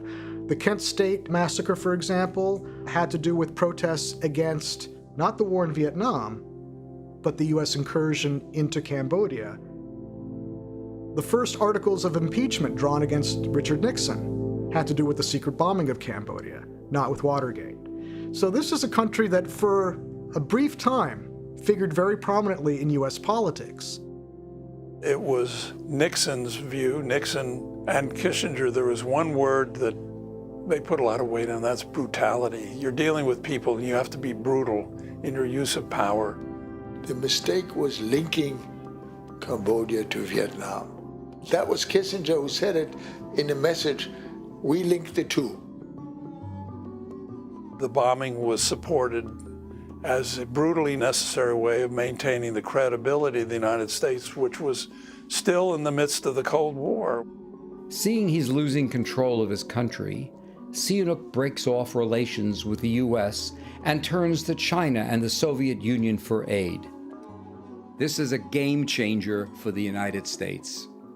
While Sihanouk is visiting France, his second-in-command, General Lon Nol, apparently with CIA help, cuts the wire and the king falls.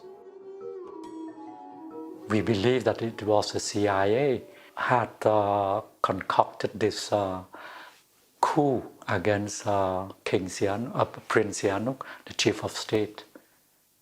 And it was in March 1970.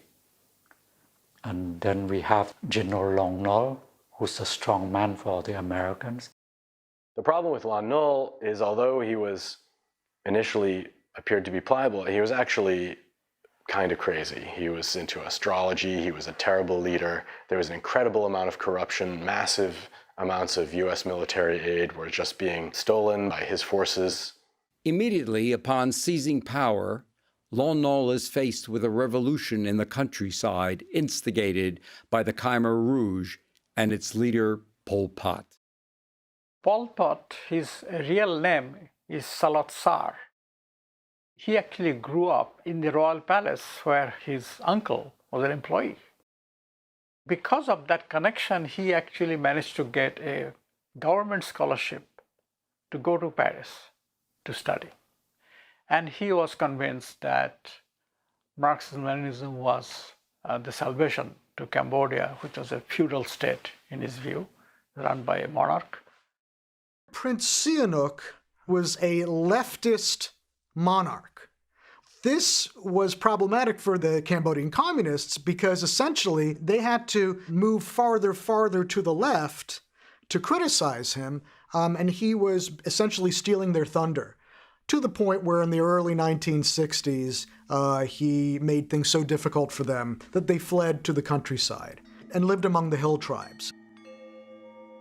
These were really difficult conditions. In the 10 years or so that Pol Pot and his followers lived up there, simplicity and starkness, the lack of a gray area, the lack of compromise, they really became extremists in the literal sense of the word during that time.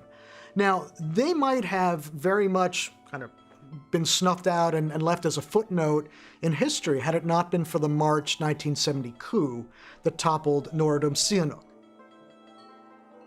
The Cambodians believed in Sihanouk. That was the right approach.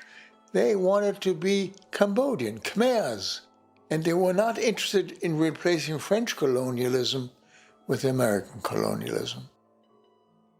The United States did not understand. We still thought that what we have to offer is democracy, is something good for them, but you have to have the other side agreeing. They saw it completely differently.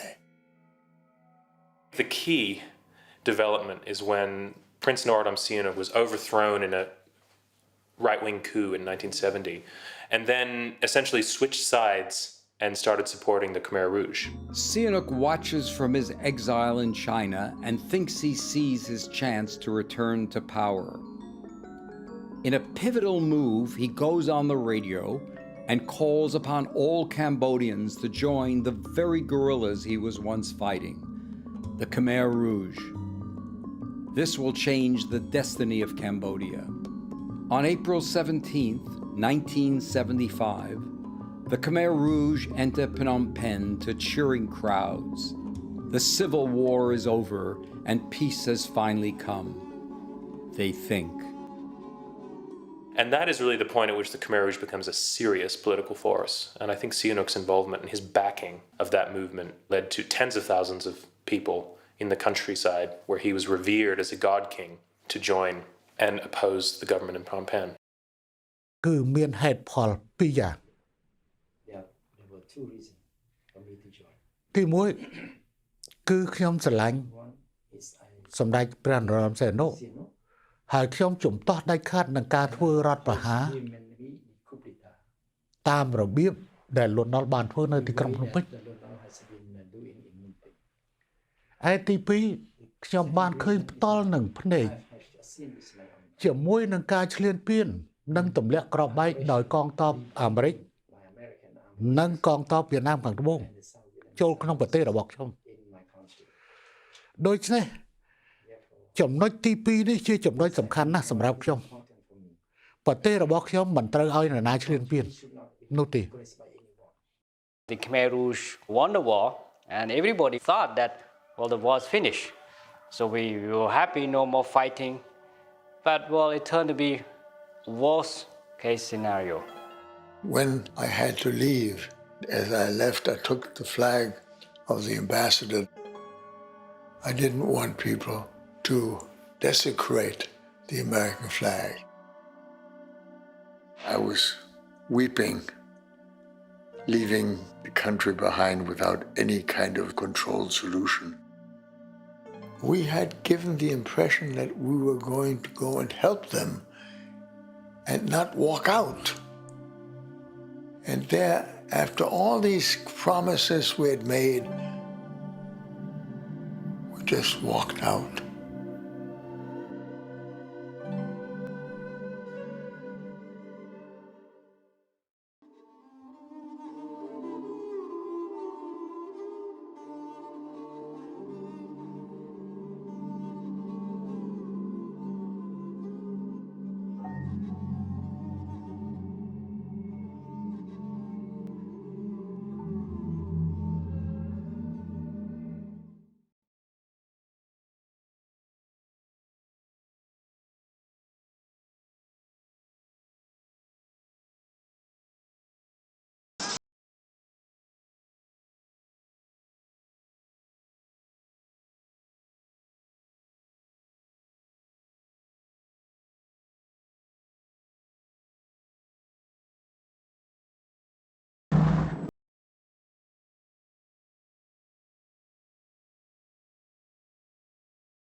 Hi, my name is Nazanin. I am a Zoroastrian and I'm gonna tell you about what is the Zoroastrian religion.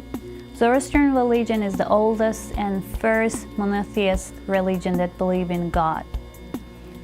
The religion was founded nearly about 4,000 years ago by Zarathustra or Ashu Zarathustra.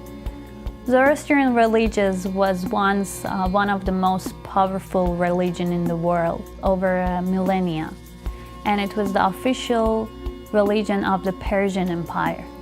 Now today we are fewer people. The two big communities that we have are in Iran and India, but we also migrated in other countries as well, like Australia. We call God Ahura Mazda, meaning the great wise creator and ultimate wisdom. We don't say that God is he or she, because as you know, God is beyond gender. We believe God is everywhere and there is no shape or no color that could refer to God. Because of that, Zoroastrian people never have idols or worship idols.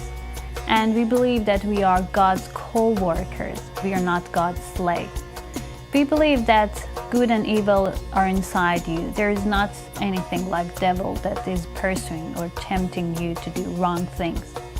We also have faith in the holiness of four natural elements: fire, air, soil, and water. And it is essential for us to keep the environment clean.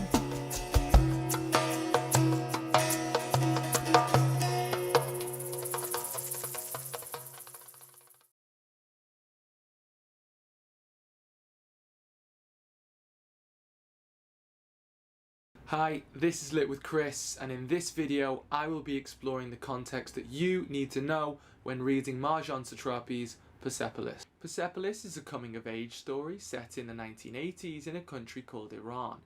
This means that there's a number of political, religious and social issues, all of which are being dealt with and understood through the perspective of a young girl. Whilst a fascinating insight in what it's like to live through a revolution, a war, and be able to escape it all, there are certain background information that is alluded to in the book that might need further explanation in order for us to understand how it affected Marjan's childhood. Therefore, in this video, I will attempt to outline the important background information that you need to know to thoroughly enjoy this brilliant graphic novel. Starting in the second chapter, the first political force we come across in the book is Mohammad Reza Pahlavi, the last Shah of Iran. Shah in this case refers to the monarch or the king who rules Iran. From the outset, the Shah is portrayed as an individual who is unpopular with the general public, owing to his overly westernized outlook and capitalist tendencies. Many of his critics decried the lack of religious morals in the ancient country, as well as the soaring amounts of poverty and illiteracy amongst the working classes. The early chapters of the book chart the Shah's downfall and history of profligate leadership and grandiose exhibitions of power. The Shah is criticised through the lens of Marjan's socialist upbringing. Her mother and father are among many of the citizens that dislike the Shah's abandonment of traditional Persian culture in favour of those that resembled European countries or the United States of America. However, despite the obvious criticism that a left-wing family such as the Satrapis would have for such a hierarchical and deeply divided society, there was also a common feeling across all sections of Iranian society. Although the main agents in his removal were religious groups and left-wing activists, Satrapi depicts the Shah's unpopularity to be almost ubiquitous. As the book and Marjan details, the Shah is soon forced into exile due to constant and increasingly violent demonstrations from citizens inside and outside Tehran. Whilst many were in jubilant mood and elated for what Iran could become, many now look back on the Shah's time and note the positive impact that he had on women's rights and access to education for middle and lower middle class students.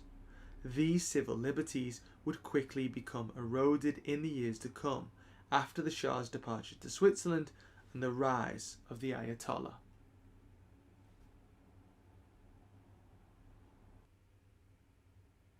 With the Shah's departure came the rise of Ayatollah Ruhollah Khomeini.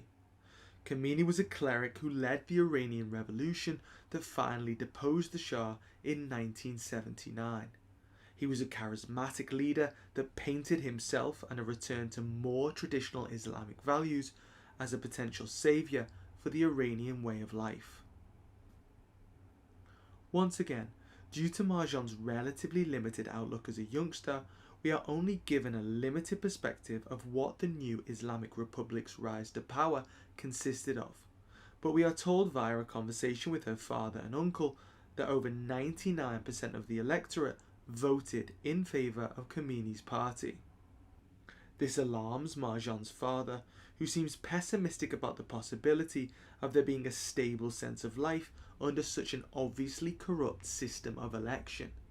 Uncle Anoush seems more positive and claims that running a country as a theocracy will require the intellectual support that he and his fellow left-wing activists can provide. At this point, Anoush is right to be positive. He and a number of other left-wing activists have been freed from prison or returned from exile thanks to the Shah's removal. They have great ambitions to restore the ancient and cultured country of Iran to pride of place within the region after years of war, foreign manipulation and puppet monarchies.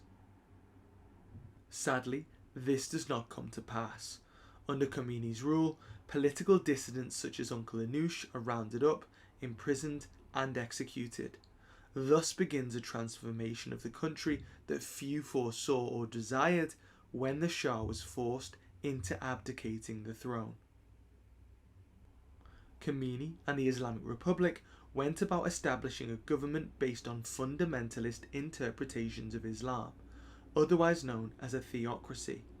This meant that women's civil liberties were quickly eroded, non-Islamist newspapers were closed, vices such as alcohol and Western goods were outlawed, and many of the nation's schools were closed for re-evaluation of the curriculum and teaching staff. Democracy was outlawed as an approach to government, owing to its ties with Western culture. In just a few short months, Iran had traded the decadent ways of the Shah for an austere and controlling government that ruled with intimidation and mercilessness. Conflicts involving the veil, parties, Western goods, and the death of those close to them help readers to understand the deeply fractious existence a teenage Marjan and her family experienced at a time in her life already associated with confusion and complexity. Many chose to flee the country as a result of the Islamic fundamentalism that had taken hold following the Shah's departure.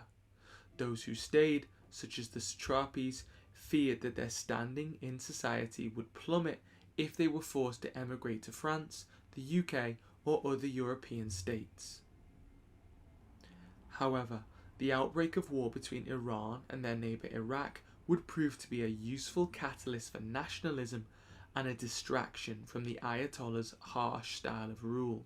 Marjan herself points out the immediate sense of patriotism she has once the bombs begin to drop. Similarly, her father, a staunch critic of the regime, shows his support for each new victory, given the very real possibility of their family being killed in the crossfire. This war, which was to last nearly a decade, was fueled by disputes over the two countries' shared border, as well as attempts to provoke respective Muslim groups in each country. Over 90% of Iran's citizenship are considered Shia Muslim, whereas Iraq's dominant faith following is that of Sunni. Despite their similarities, Sunni and Shia Muslims have major disagreements at the core of the faith, most notably who was the right successor to the Prophet Muhammad's leadership of the religion. As such, both the Ayatollah in Iran and Saddam Hussein in Iraq appealed to the minority group of Muslims in the respective neighbouring country as a way to unsettle the region and gain intelligence as to the military goings-on.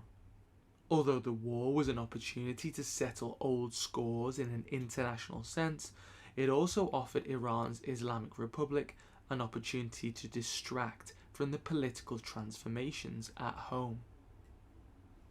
Although the formidable guardians of the revolution were still out in force, families such as the satrapies were far more focused on the immediate threat to their lives that each new bombing could cause. Hence, political demonstrations and even parties were put on hold while citizens weathered the storm. Hence, not only was their attention distracted from the civil liberties being eroded in the country, the conflict actually boosted support for the government whenever a significant victory was won. Sadly, as the graphic novel depicts, this was often at the cost of many thousands of working class people's lives. Young men who were most likely illiterate or poorly educated owing to their background are shown to be manipulated into joining the war effort with promises of religious glorification in the afterlife. These boys were not even offered the protection of a firearm in some cases, and instead were used as a brutal method of detecting and destroying Iraqi landmines on the battlefield. Such a revelation throws Marjan's perceptions into total disarray. By the end of the first book, she seems completely detached from the monarchy she grew up with, the revolution her family fought for, and patriotism for a region that goes back thousands of years. The best thing that Persepolis as a book has to offer us is the opportunity to experience what the Iranian Revolution and the war between Iran and Iraq was truly like, without our own respective countries' media biases getting in the way. We come to see that the Shah, the Ayatollah and the war are deeply complicated elements of Iranian life and culture during this time, and cannot be separated in simple terms in terms of which ones were beneficial and which ones were damaging to the people of Iran. Instead, we experience them through the curious but limited perspective of a young girl who is trying to come to terms with her religious, national and cultural identity at the same time as dealing with all the challenges that teenage life can bring. Satrapi's protagonist cannot be truly said to be thoroughly criticising or lauding any of these elements of her past. Instead, she gives us a very thorough idea of what it was like to live with or amongst these issues so that we, as readers of other places and times, can better understand them ourselves. If you found this analysis useful and would like to watch more like it, then be sure to subscribe and like via the buttons below. That's all for this time. Thank you very much for watching, and goodbye.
you cannot have an Islamic republic. The system is rotten.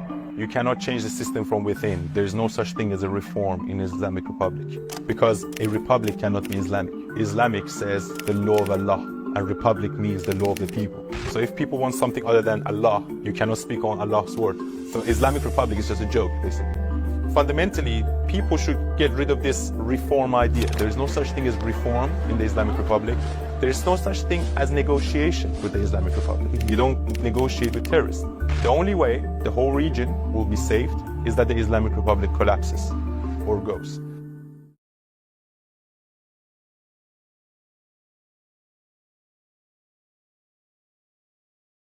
The special report that we planned to bring you tonight was about domestic politics, the battle among the Democrats. But we think the crisis in Iran is more urgent right now than the campaign here at home. Some 60 Americans, including our fellow citizen whom you just saw bound and blindfolded, are now beginning their 6th day of captivity inside the U.S. Embassy in Tehran. It's Friday morning there now. But throughout this night in Washington, officials will continue their search for some way to negotiate the hostages' freedom. That search was not successful today.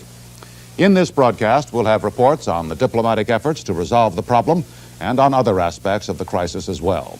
But we begin now with an on-the-scene account by the one American television correspondent who has been there since the beginning, the seizure of the embassy last Sunday, and who, with his crew, has provided us with outstanding coverage all this week. Here is Bob Dyke in Tehran. This picture tells it all. This flag was apparently taken from someone's office inside the United States Embassy. It was burned Tuesday evening outside the embassy's gates. To the Iranian demonstrators who set fire to it, this was a symbol of victory. 2 days earlier, several hundred young people, mainly students at Tehran University, had taken over the embassy. We are not occupiers, they said. We have thrown out the occupiers. But instead of chasing all the Americans out of the compound, the Iranians imprisoned them in a building somewhere on these grounds. They have been hostages ever since. This morning, for the first time since the hostages were put under lock and key, one of the captives, blindfolded, was brought out into the open. He is Harry Rosen, the embassy's press attaché.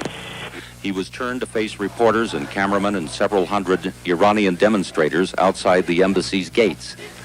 "Yankee, go home," they cried, but they made no attempt to harm him.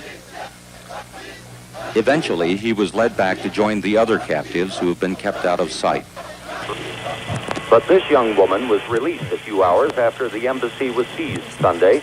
She worked there as a low-level interpreter. She is an Iranian who spent time studying in the United States, and her name is Fareshta Imami, and she recalls how the embassy fell. You were at the embassy when it was taken over on Sunday.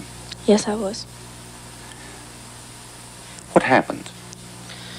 About 10:15, a group of demonstrators came in front of the building, in front of the embassy compound, and they walked in.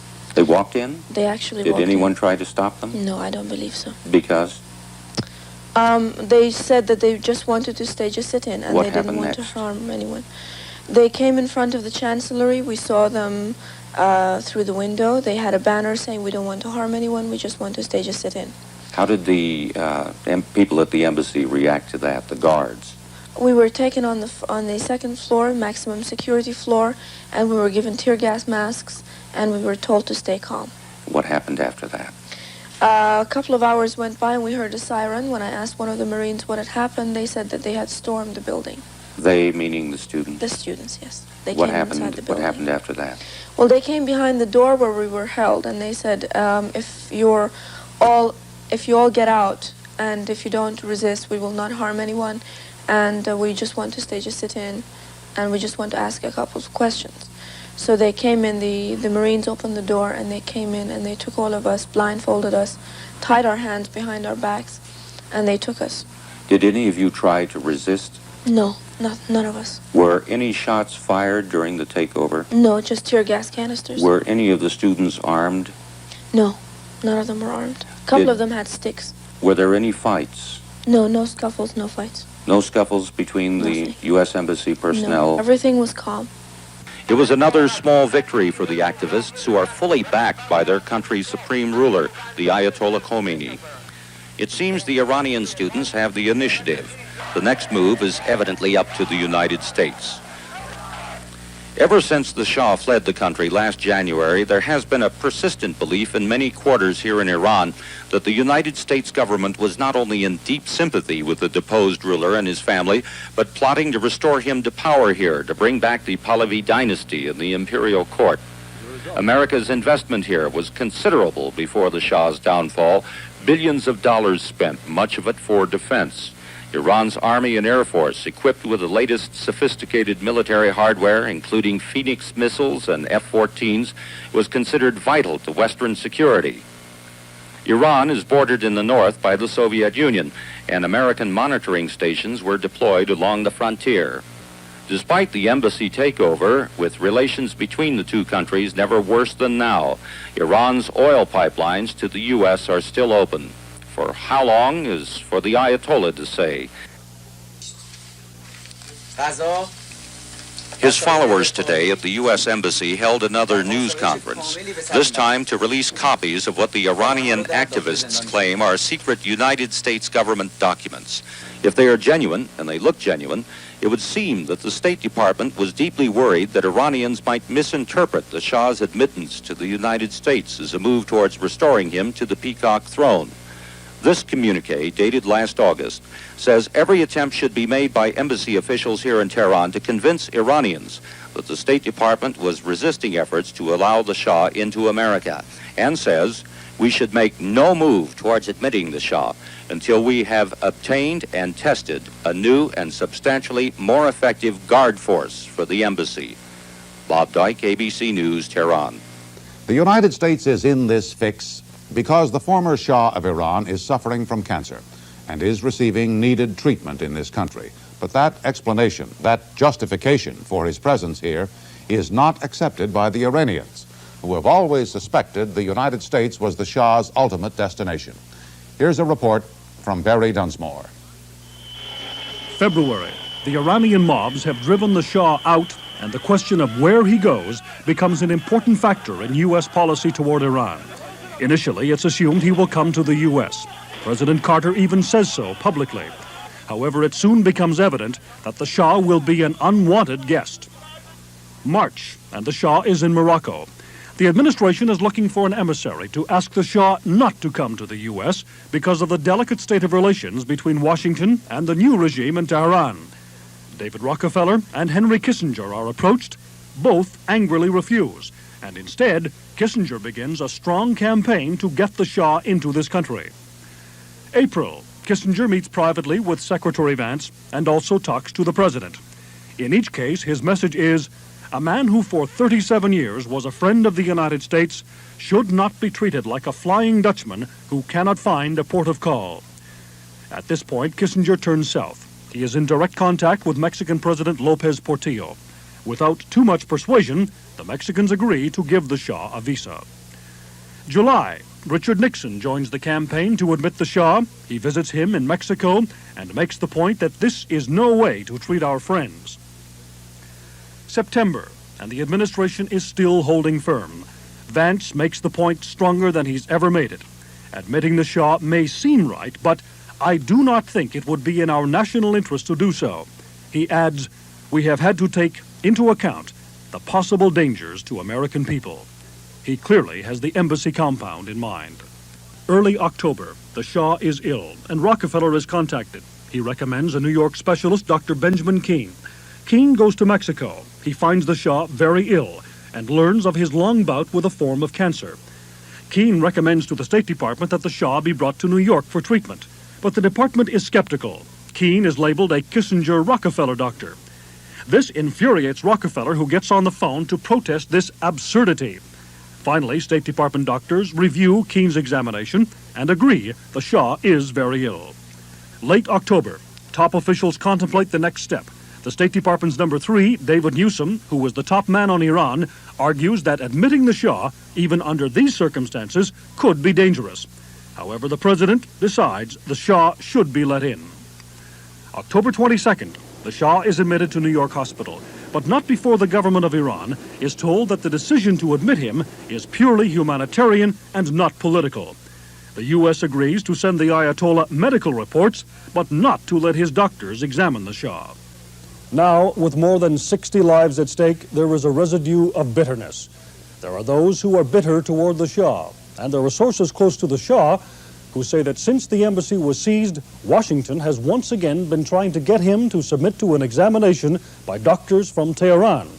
One source claims it was even proposed he be operated on again, just to prove he was ill. The State Department denies both these charges. The decision to allow the Shah in apparently was a calculated risk. It didn't work because the state of anarchy in Iran is such that it's not possible to deal with that country in any logical or rational way. Here was not an embassy. It was a CIA center. This was a den of espionage, where they were plotting against the Iranian people. On November 4, 1979, the revolution in Iran took an unexpected turn. Iranian students stormed the US Embassy in Tehran and held dozens of personnel and diplomats hostage. The revolution had already altered Iran's relationship with the United States. Shah Mohammad Reza Pahlavi, who was a close US ally, was toppled, and Iranians were ready to turn a new page in which the US no longer had a role in the country. The students' action were an immediate response to the US decision to allow Iran's deposed Shah to come to the United States for treatment. Iranians demanded that the US hand over their deposed Shah, who was despised for his relationship with the Americans. They insisted he be tried for crimes he committed when he was in power. But the animosity towards the US stemmed from a deeper conflict. The Americans and the British had controlled the bulk of Iran petroleum reserves for decades. When Iranian Prime Minister Mohammad Mossadegh announced his plans to nationalize the country's oil industry, the CIA and British intelligence orchestrated a coup against him in 1953 and put Mohammad Reza Pahlavi, the last Shah of Iran, in power. The 1953 coup was later invoked as a justification for overthrowing the Shah and the animosity towards the US. The hostage crisis in 1979 was another reaction to the long involvement the US had in Iran's economy and politics, and it soon became one of the biggest US diplomatic crises in American history. The students seized 66 hostages, mostly diplomats and embassy employees. After a period of time, a total of 14 hostages were released, but 52 hostages remained in the embassy compound for 444 days. The US president at the time, Jimmy Carter, failed to resolve the crisis. He tried economic sanctions, negotiations, and even military intervention, but nothing worked. The American public grew impatient for resolution. After extensive negotiations, the hostages were released on January 20, 1981. But President Carter paid the price. His failure to resolve the hostage crisis cost him the presidency. He lost the presidential election in 1980 to Ronald Reagan. The day the hostages were released, the day Reagan was inaugurated. 14 years after the embassy siege, the crisis left a legacy of mistrust between Iran and the United States, from which they never recovered.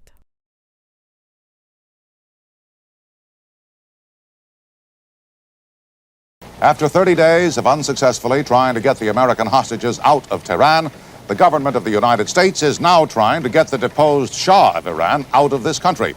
And there is no sign tonight that either problem is likely to be solved soon. Here's a report from diplomatic correspondent Ted Koppel.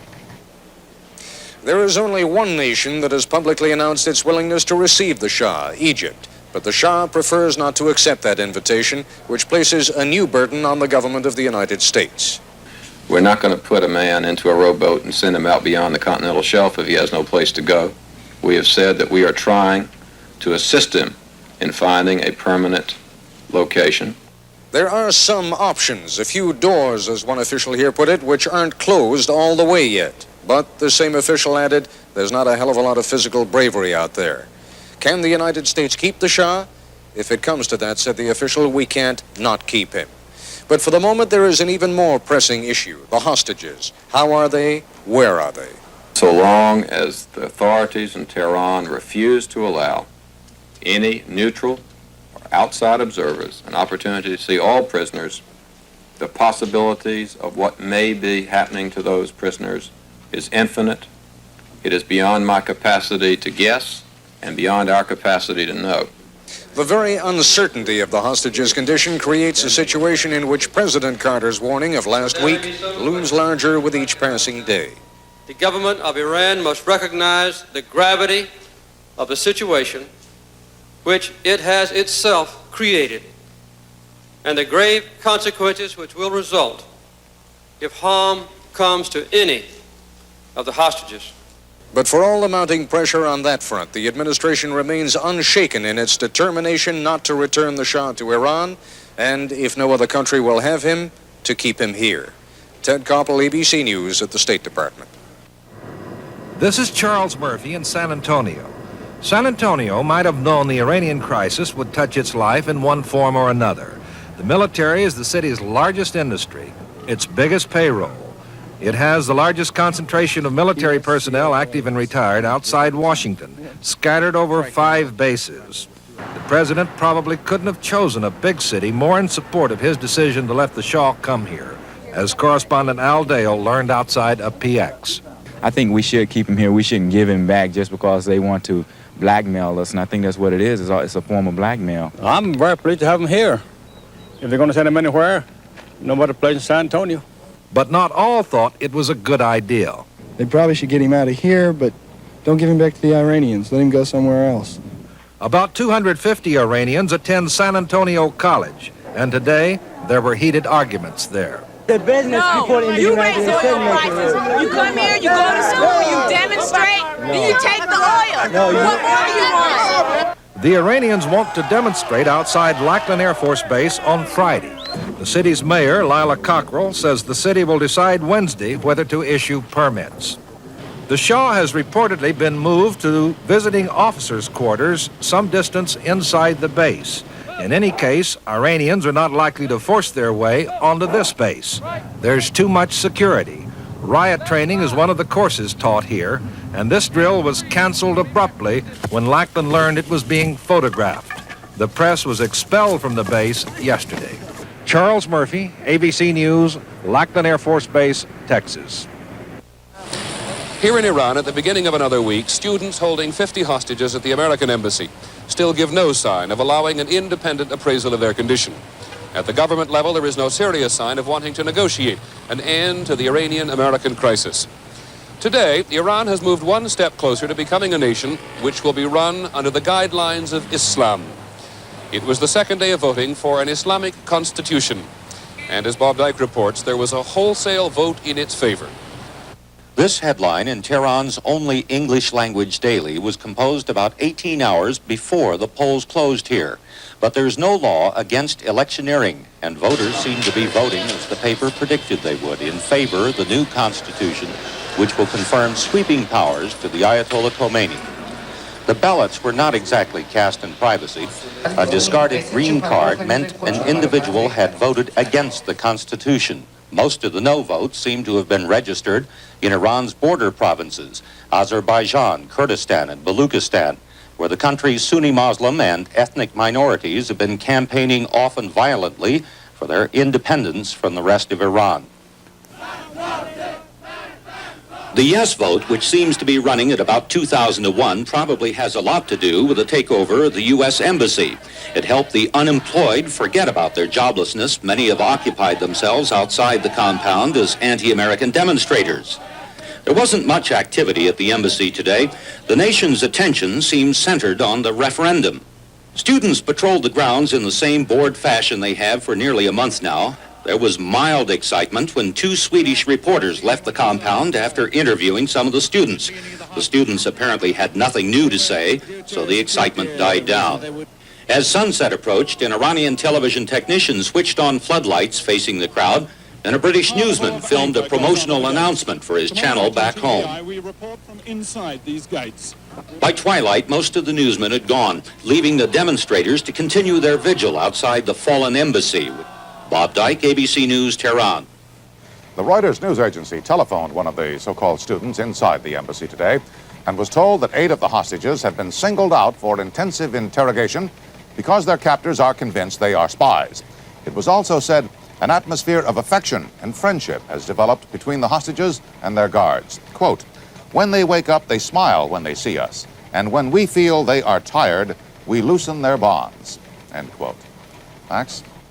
Frank, the United Nations Security Council met again briefly late this afternoon to discuss the situation in Iran, then adjourned until tomorrow. As Luciafi reports, the members are moving toward a consensus on what stand to take.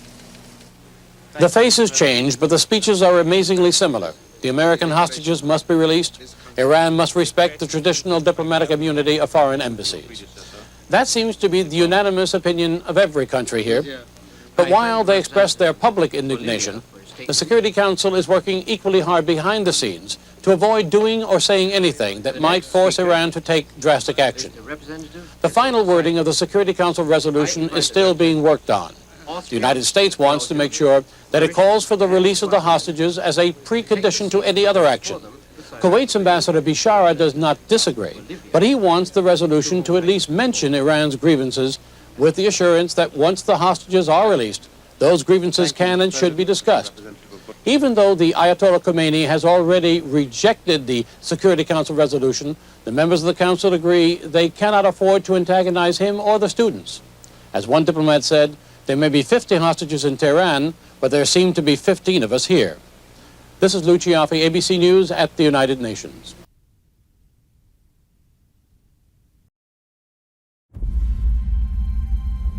I was 20 years old, a young Marine, and I was assigned to the United States Embassy in Tehran, Iran. I had never heard of that country. I hear thousands of people coming down to the embassy. And they started climbing over the gates. For 2 weeks, I had to sleep with my hands in plastic handcuffs. And I was scared to death. The administration is now emphasizing diplomacy as the way to get the Americans released. Iran must be the only country in the world with a television program on how to tackle American commandos in the street. There was growing desperation. I was very determined to get the hostages released. We were getting ready to run for re-election. Isn't it about time that this country decides we're going to be respected? You can't look weak here. The mission was very plain and simple. Bring home 52 American hostages. The Delta Force group had been created in 1975. Only certain people get picked to fly with the special ops. He said, "I'll see you when I see you." I knew that he was going to Iran. We would fly into a remote desert location. Intel said, the road you're landing by is never traveled. All of a sudden, there's this light. I turn around, coming towards us is a bus. There was never a full-out dress rehearsal. All of a sudden, I see this rolling fog bank. Our flight instruments were starting to fail. It was pretty disturbing. My friend said, "Turn on your TV. Something has happened." The whole nature of the rescue involved risk. I never saw the president so shocked and stunned. Carter said, if we are successful, it will be your achievement. If we are not successful, it will be my defeat.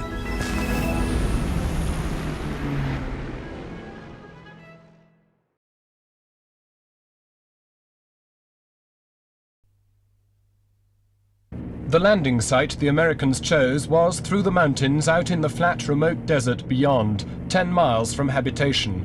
But across it runs a road upon which perhaps a dozen vehicles pass each hour.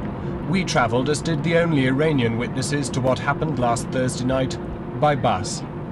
2 or 3 buses a day run the 14 hours from Tabas to Yazd. The Americans seem not to have anticipated that one would pass whilst they were here. The passengers arrived before the rescue attempt burst into flames. They were ordered from their bus around 9:30 in the evening and were then to observe at close quarters what the world has argued about ever since.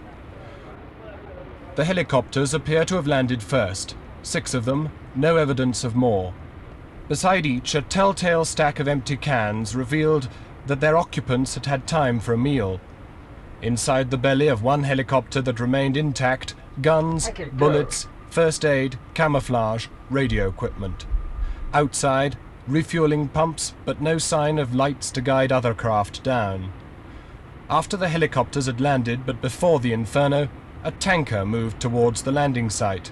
We met its driver, who we found inspecting what had been his vehicle.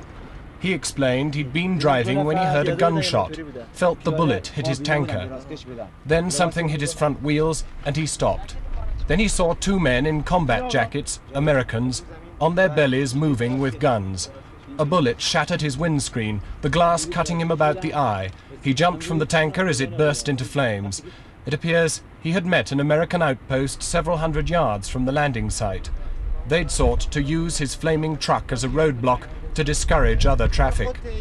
He then ran away, never saw flames in the distance, and put the time at 10:30 last Thursday night. The crash happened later. It was to result in the devastation of one of the massive transport planes and one of the helicopters. This is the core of the tragedy. First impressions might suggest that this is simply the wreckage of the giant C-130 transport plane. But this is the entire rotor assembly of one of the American helicopters that were involved in the rescue attempt. It was parked over here, and it was when it took off on a mistaken bearing that it sliced into the Hercules plane. That, at least, is the version that has flowed from America in the past few days. But a combination of factors that we found suggested the possibility that the Hercules had in fact ploughed into the helicopter. The ruts left behind in the aftermath of landing appear to have swerved to miss another helicopter. The reverse thrust of the plane's huge propellers blowing sand forward around the cockpit in pitch darkness may have persuaded the pilot that he'd passed the last helicopter. The propellers on the impact side are in smithereens, as if they hit something static whilst still in motion. Yet the helicopter blades are practically intact, suggesting they were not rotating. The molten aluminium marked the intense heat of the blaze which followed, so intense that no American could get near to drag clear the bodies in the wreckage. The strong implication that this plane had brought the helicopter's lifeblood, without which now the mission was doomed: the fuel. 100 yards away, the only other tracks left by a plane, those of another Hercules, the plane by which the Americans were now to escape. There was no sign that any other craft landed, only 2 planes and 6 helicopters here then. So what happened to the others? Did they land elsewhere? Amid frantic moves to leave, the Americans splashed jet fuel on their grounded craft. They fired into some of them. 3 caught fire and were totally destroyed. 2 survived. 1 was even started by the Iranians themselves late last night. The bus people they let go. These terrified country folk fled the blaze, their worldly possessions left in a heap beyond the carnage.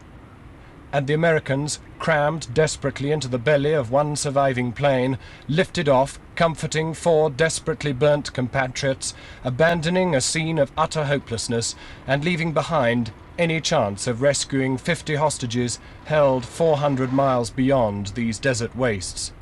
John Snow, News at 10, at the American crash site in Iran.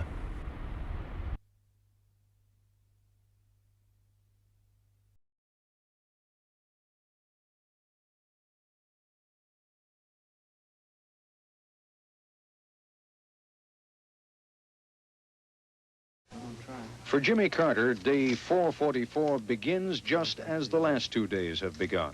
Without sleep, exhausted, surrounded by aides in the Oval Office, President Carter is desperately trying to salvage this symbolic victory for his administration, to free the 52 American hostages before Ronald Reagan takes the oath of office at noon. The first good news comes at 3:17 a.m. The Iranians have accepted the plan to transfer some $8 billion in Iranian assets, frozen in U.S. banks, to Iran via a bank in London. While the money is Iranian, it is nevertheless a form of ransom. The plan is mobilized. 6:47 a.m. Treasury Secretary William Miller calls. The electronic transfer of funds from U.S. banks to London is complete. Right on, man. That's great. That's great. The Oval Office vigil continues. Carter breaks to dress for the inauguration. There is still no inkling of the irony that lies ahead. For Jimmy Carter, who had himself become a captive of the hostage crisis, there is still hope that the hostages will be freed while he is still in office. 11 a.m. The president and the president-elect leave the White House together en route to the inauguration ceremony. Carter is receiving updates by telephone in the presidential limousine, and still no hostage release. The incredible manipulation of this day in history is becoming clearer. Shortly after 11 a.m., Peter Jennings reports from Frankfurt. Now an official of PARS, the official Iranian news agency, has just said that the departure of the hostages is imminent. 11:30. Reports of the hostage release are flying fast and furiously now. With Ronald Reagan's oath of office now only 30 minutes away, Jimmy Carter, on his way to the inaugural podium, is questioned by Sam Donaldson. Mr. President, are the hostages out? Can't say yet. Not yet. Not yet. Is that what he said, Frank? I couldn't hear it. Not yet. Not yet. Not yet. They've cheated him. They've cheated him right down to the end. But at 11:38, some 20 minutes before the oath of office, teletype alarm bells sound all over the world. What's happening, and this will mean a lot more, I suppose, to journalists out there, UPI has just gone with a flash, which is, in effect, the highest, the most important notification of news that they can give. The last time they did it was with the Kennedy assassination. It's 2 words. It says, hostages freed. In fact, it is premature. The hostages have not yet boarded their plane. Oh, beautiful for spacious skies, for amber waves of grain. 10 minutes later, at 11:50, as the ceremonies on Capitol Hill begin, the hostages run a jeering gauntlet of Iranian students yelling, "Death to America" and "Death to Carter," as they are put aboard the Algerian 727 that will finally take them to freedom. I, Ronald Reagan, do solemnly swear that I will faithfully execute the office of President of the United States. that I will faithfully execute the office of President of the United States. 12:03. Ronald Reagan takes his oath of office. An exhausted Jimmy Carter listens. Well, this administration's objective will be a healthy, vigorous, growing economy. At Mehrabad Airport in Tehran, the Iranian captors are listening also to Reagan's inaugural address. The hostages are still not airborne.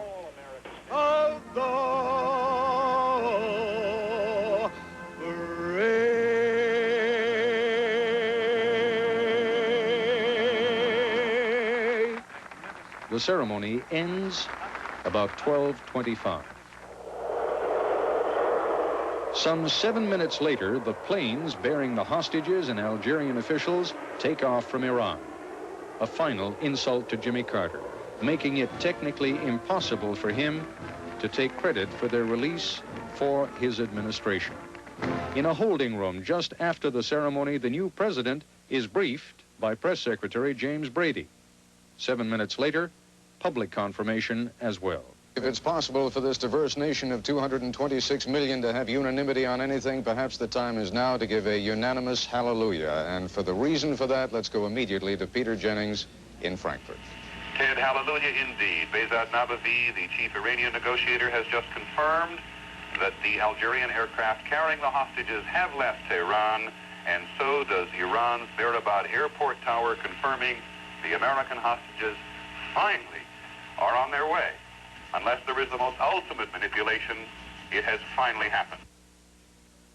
Jimmy Carter and Walter Mondale, now private citizens, leave the capital for Andrews Air Force Base. They are briefed by mobile phone en route. At Andrews, Carter gets a hug from Anita Schaefer, wife of hostage Colonel Thomas Schaefer. He tells her, "I'll see him tomorrow." Back at the Capitol, Ronald Reagan confirms to reporters that the hostages have been freed. Does it require any action on your part now? No. Both planes are airborne. Where do you understand they're going, Mr. President? The flight is to take them to Algiers, and where they change to American planes to go to Wiesbaden. In Iran, the plane bearing the hostages is clearing Iranian airspace at 1:50 p.m. President Reagan breaks the news as he gives the toast at the traditional Inauguration Day luncheon with congressional leaders. Some 30 minutes ago, the planes bearing our prisoners left Iranian airspace and are now free of Iran.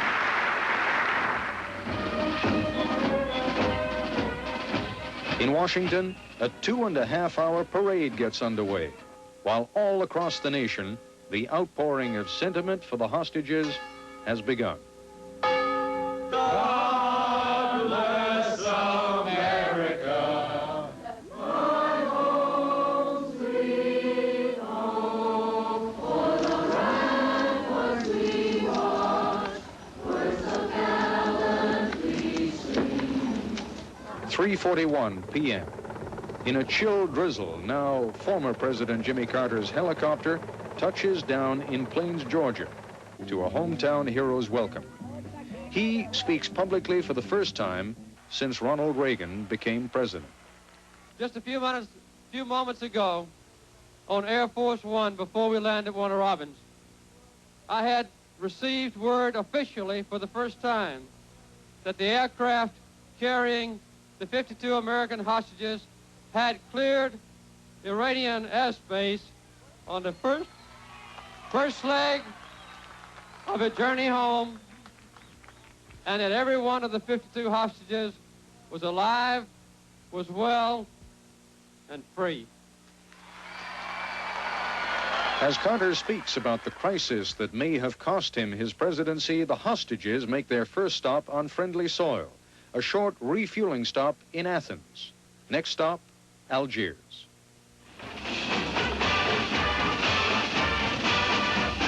The marching bands continue down Pennsylvania Avenue, but the nation's attention is turning to Algeria.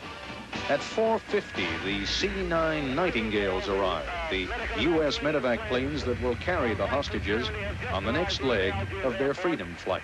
The gray planes, white tops, American flag with a red cross on the tail, are taxiing now to their parking places here at the airport, waiting for the 52 American hostages who are on their way here from Tehran.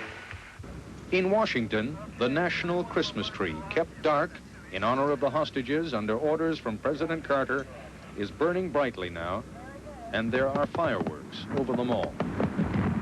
Then, at 8:10 p.m. Eastern Standard Time, what 52 families and an entire nation had been waiting 444 days to see, the first glimpse of the hostages out of captivity. Ah, Frank, there we are. Yes. That is Elizabeth Swift, I believe, on the left, and Catherine Cove just behind her, coming off, two of them wearing their yellow ribbons. In cities and towns across the nation, television cameras crowd the living rooms of the hostage families one final time, as the cameras watch the families, in turn watching television, waiting for the moment of recognition. There he is right there. Algerian cameras pan the faces of what are now the former hostages, returnees, the State Department is calling them. An hour and a half later, at 9:42, they are on their way to Frankfurt.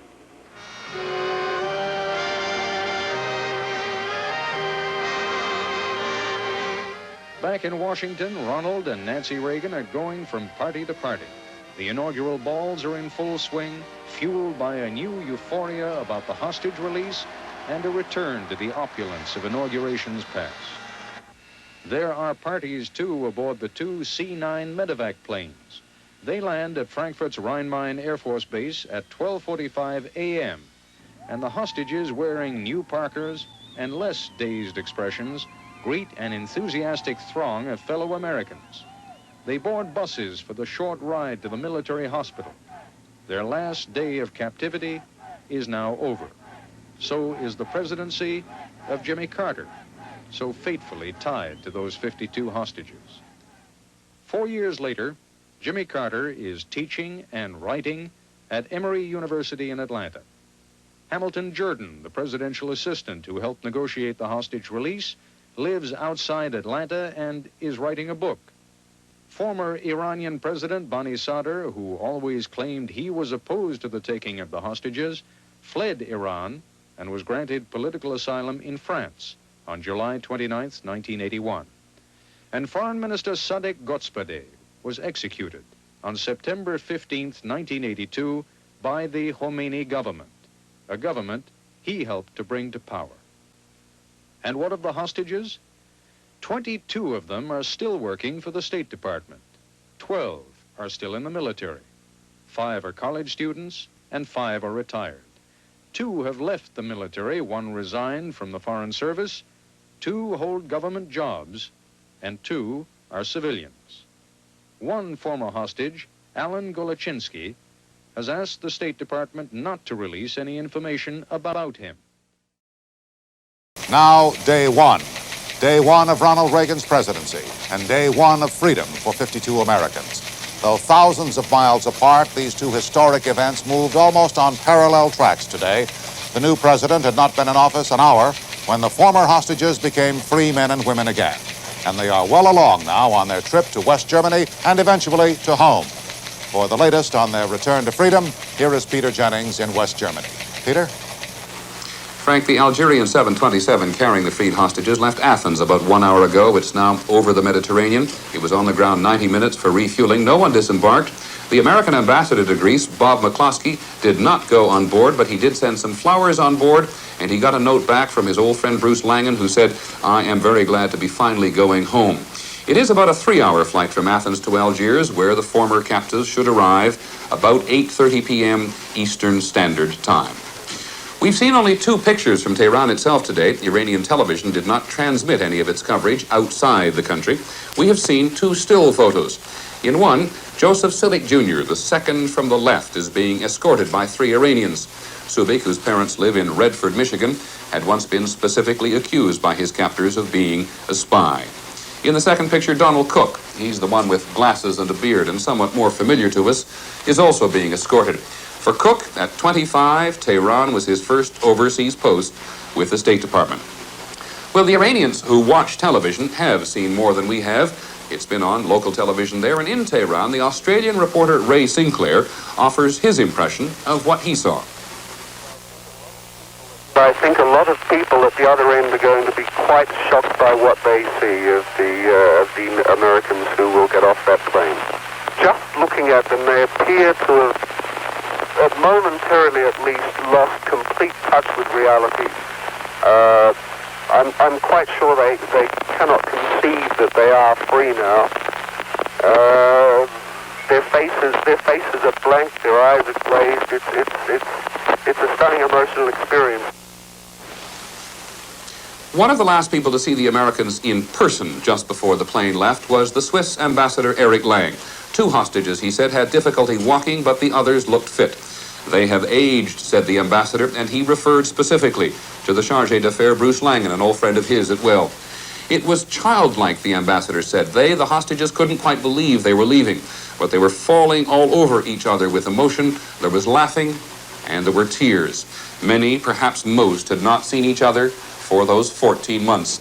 It was, said Ambassador Lang, a moment that will stay with me for the rest of my life. And so it is now Algiers where world attention will be focused.